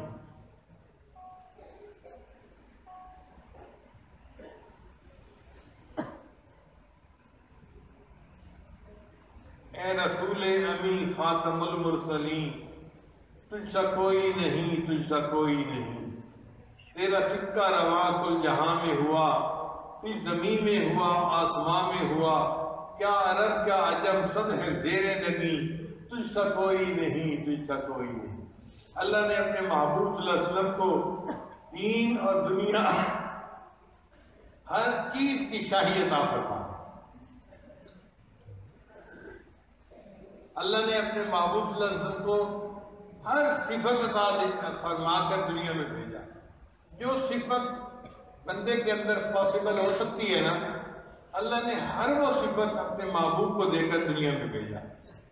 چنانچہ ایک نقطہ یاد رکھیے کہ عربی زبان کے جتنے حروف ہیں، عربی زبان کے جتنے حروف ہیں اور ان حروف سے جتنے صفاتی نام بنتے ہیں، اللہ نے اپنے محبوب صلی اللہ علیہ وسلم کو وہ تمام صفات عطا فرما کر بھیجا. چنانچہ نبی اسلام جب دنیا میں تشریف لائے، الف بولی احمد آ گئے، امی آ گئے، اولا آ گئے، ابتہی آ گئے، دنیا میں امین آ گئے، اول آ گئے، با بولی دنیا میں بشیر آ گئے، باطن آ گئے، تا بولی دنیا میں تنویر آ گئے، تہامی آ گئے، سا بولی دنیا میں ثاقب آ گئے، جیم بولی دنیا میں جواد آ گئے، جمیل آ گئے، ہا بولی دنیا میں حبیب آ گئے، حافظ آ گئے، حامد آ گئے، حکیم آ گئے، حجازی آ گئے، حبیب آ گئے، حافظ آ گئے، حق آ گئے، حاشر آ گئے، خا بولا دنیا میں خاتم النبیین آ گئے، خاشع آ گئے، خلیل آ گئے، واو بولی دائل بولی دنیا میں دائی آ گئے، دال بولی دنیا میں ذکی آ گئے، را بولی دنیا میں رسول آ گئے، رحمت للعالمین آ گئے، رشید آ گئے، رفیق آ گئے، رفوف آ گئے، رحیم آ گئے، زا بولی دنیا میں زائر آ گئے، سین بولی دنیا میں سید آ گئے، سراج آ گئے، شین بولی دنیا میں شافع آ گئے، شکور آ گئے، شہید آ گئے، شہیر آ گئے، صاد بولی دنیا میں صفی اللہ آ گئے، ضاد بولی دنیا میں ضامن آ گئے، تا بولی دنیا میں طیب آ گئے، طاہر آ گئے، طٰہٰ آ گئے، تاسین آ گئے، زا بولی دنیا میں ظاہر آ گئے، عین بولی دنیا میں عبداللہ آ گئے، عزیز آ گئے، عادل آ گئے، غین بولی دنیا میں غیور آ گئے، فا بولی دنیا میں فاتح آ گئے، قاف نے کہا دنیا میں قاسم آ گئے، قاری آ گئے، قبی آ گئے، قریشی آ گئے، قریب آ گئے، چھوٹی کاف بولی دنیا میں کفیل آ گئے، کامل آ گئے، لام بولی دنیا میں لعیق آ گئے، میم بولی دنیا میں محمد آ گئے، محمود آ گئے، مدثر آ گئے، مزمل آ گئے، دنیا میں مجیب آ گئے، دنیا میں مصطفیٰ آ گئے، منصور آ گئے، دنیا میں مجتبیٰ آ گئے، نون بولا دنیا میں ندیم آ گئے، نذیر آ گئے، ناشر آ گئے، ناصر آ گئے، واو بولی دنیا میں وکیل آ گئے، ولی آ گئے، ہا بولی دنیا کے اندر ہادی آ گئے، ہاشمی آ گئے، حمزہ بولا دنیا میں آخر آ گئے، عامر آ گئے، یا بولی دنیا میں یاسین آ گئے، یتیم آ گئے، قرآن مجید بولا الم یجد کا یتیمن فآوا، اے محبوب ہم نے آپ کو یتیم پایا اور ہم نے آپ کو ٹھکانہ عطا کیا۔ اس لیے میرے آقا صلی اللہ علیہ وسلم کو یتیم سے بہت محبت تھی۔ آپ صلی اللہ علیہ وسلم جہاں یتیم کو دیکھ لیتے تھے خاص محبت کا اس کے ساتھ اظہار فرمایا کرتے تھے۔ حدیث پاک میں آتا ہے عید کا دن تھا، نبی علیہ السلام تیاری کر کے عیدگاہ جا رہے تھے نماز پڑھانے کے لیے۔ گلی میں کچھ بچے کھیل رہے تھے، سب نہائے دھوئے ہوئے، اچھے کپڑے پہنے ہوئے، خوش نظر آتے تھے۔ جب آگے بڑھے تو نبی علیہ السلام نے ایک بچے کو دیکھا جو بہت اداس ایک دروازے کے اوپر بیٹھا ہوا ہے۔ تو میرے آقا صلی اللہ علیہ وسلم کے بڑھتے ہوئے قدم رک گئے۔ آپ نے اس سے سلام کیا اور پوچھا کہ بچے تم یہاں کیوں بیٹھے ہو، بڑے اداس نظر آ رہے ہو؟ اس نے کہا اللہ کے نبی صلی اللہ علیہ وسلم میں یتیم مدینہ ہوں، آج میرا باپ زندہ نہیں ہے جو میرے لیے اچھے کپڑے لاتا اور میری والدہ مجھے نہلا کے کپڑے پہناتی، میں نے کپڑے بھی نہیں پہنے ہوئے اور میں اپنے والد کو یاد کر کے غمگین اس جگہ پہ بیٹھا ہوا ہوں۔ نبی علیہ السلام نے اس بچے کو کہا کہ اچھا اگر تمہارے والد نہیں ہیں تو آؤ میرے ساتھ، میں تمہیں عید کی نماز کے لیے لے چلتا ہوں۔ نبی علیہ السلام اس بچے کو گھر لائے اور سیدہ صدیقہ کو حکم دیا کہ عائشہ اس بچے کو نہلا دو۔ اس بچے کی عمر سیدنا حسن اور حسین کے بالکل قریب کی تھی، چھوٹا بچہ تھا۔ ام المؤمنین نے اس بچے کو نہلا دیا۔ اتنی دیر میں نبی علیہ السلام نے سیدہ فاطمہ زہرا عنہا کو پیغام بھیجا کہ حسن و حسین میں سے کسی کے اگر اچھے کپڑے پڑے ہوں سپیئر تو بھیج دیجیے۔ انہوں نے ایک سپیئر جوڑا بھیج دیا۔ جب ام المؤمنین نے بچے کو نہلا لیا تو نبی علیہ السلام نے فرمایا اس کو عید کے لیے یہ کپڑے پہنا دو۔ چنانچہ وہ کپڑے پہنا دیے گئے، اس بچے کی مانگ نکالی گئی، آنکھ میں سرما ڈالا گیا اور وہ بچہ بالکل تیار ہو گیا۔ جب وہ بچہ تیار ہو گیا تو نبی علیہ السلام نے اس سے پوچھا اچھا یہ بتاؤ تم اپنے والد کے ساتھ عید کی نماز کے لیے کیسے جاتے تھے؟ انگلی پکڑ کے چل کے جاتے تھے یا ان کے کندھے پر بیٹھ کر جاتے تھے؟ اس بچے نے کہا نہیں میرے ابو تو مجھے کندھے پہ بٹھا کے لے جاتے تھے۔ تو حدیث میں آتا ہے نبی علیہ السلام زمین پر بیٹھ گئے اور اس بچے کو کہا اچھا آؤ تم بھی میرے کندھوں پر بیٹھ جاؤ۔ وہ بچہ نبی علیہ السلام کے کندھوں پر بیٹھ گیا۔ اللہ کے معبودوں نے اس یتیم بچے کو کندھوں پہ بٹھا کے اٹھایا اور چل پڑے۔ اب جب اس بچے کو کندھوں پہ بٹھائے ہوئے نبی علیہ السلام جا رہے تھے تو گلی میں جو بچے کھیل رہے تھے نا انہوں نے نیا منظر دیکھا، حیران ہو گئے کہ وہ بچہ جو اداس تھا اب نبی علیہ السلام کے کندھوں پہ سوار ہے اور خوش نظر آتا ہے، اچھے کپڑے پہنے ہوئے اور جا رہا ہے۔ ان بچوں نے آنکھوں میں اس بچے سے پوچھا کہ معاملہ کیا ہے؟ اس نے کہا کہ میں یتیم تھا، مجھے نبی علیہ السلام اپنے ساتھ عید کی نماز کے لیے لے جا رہے ہیں۔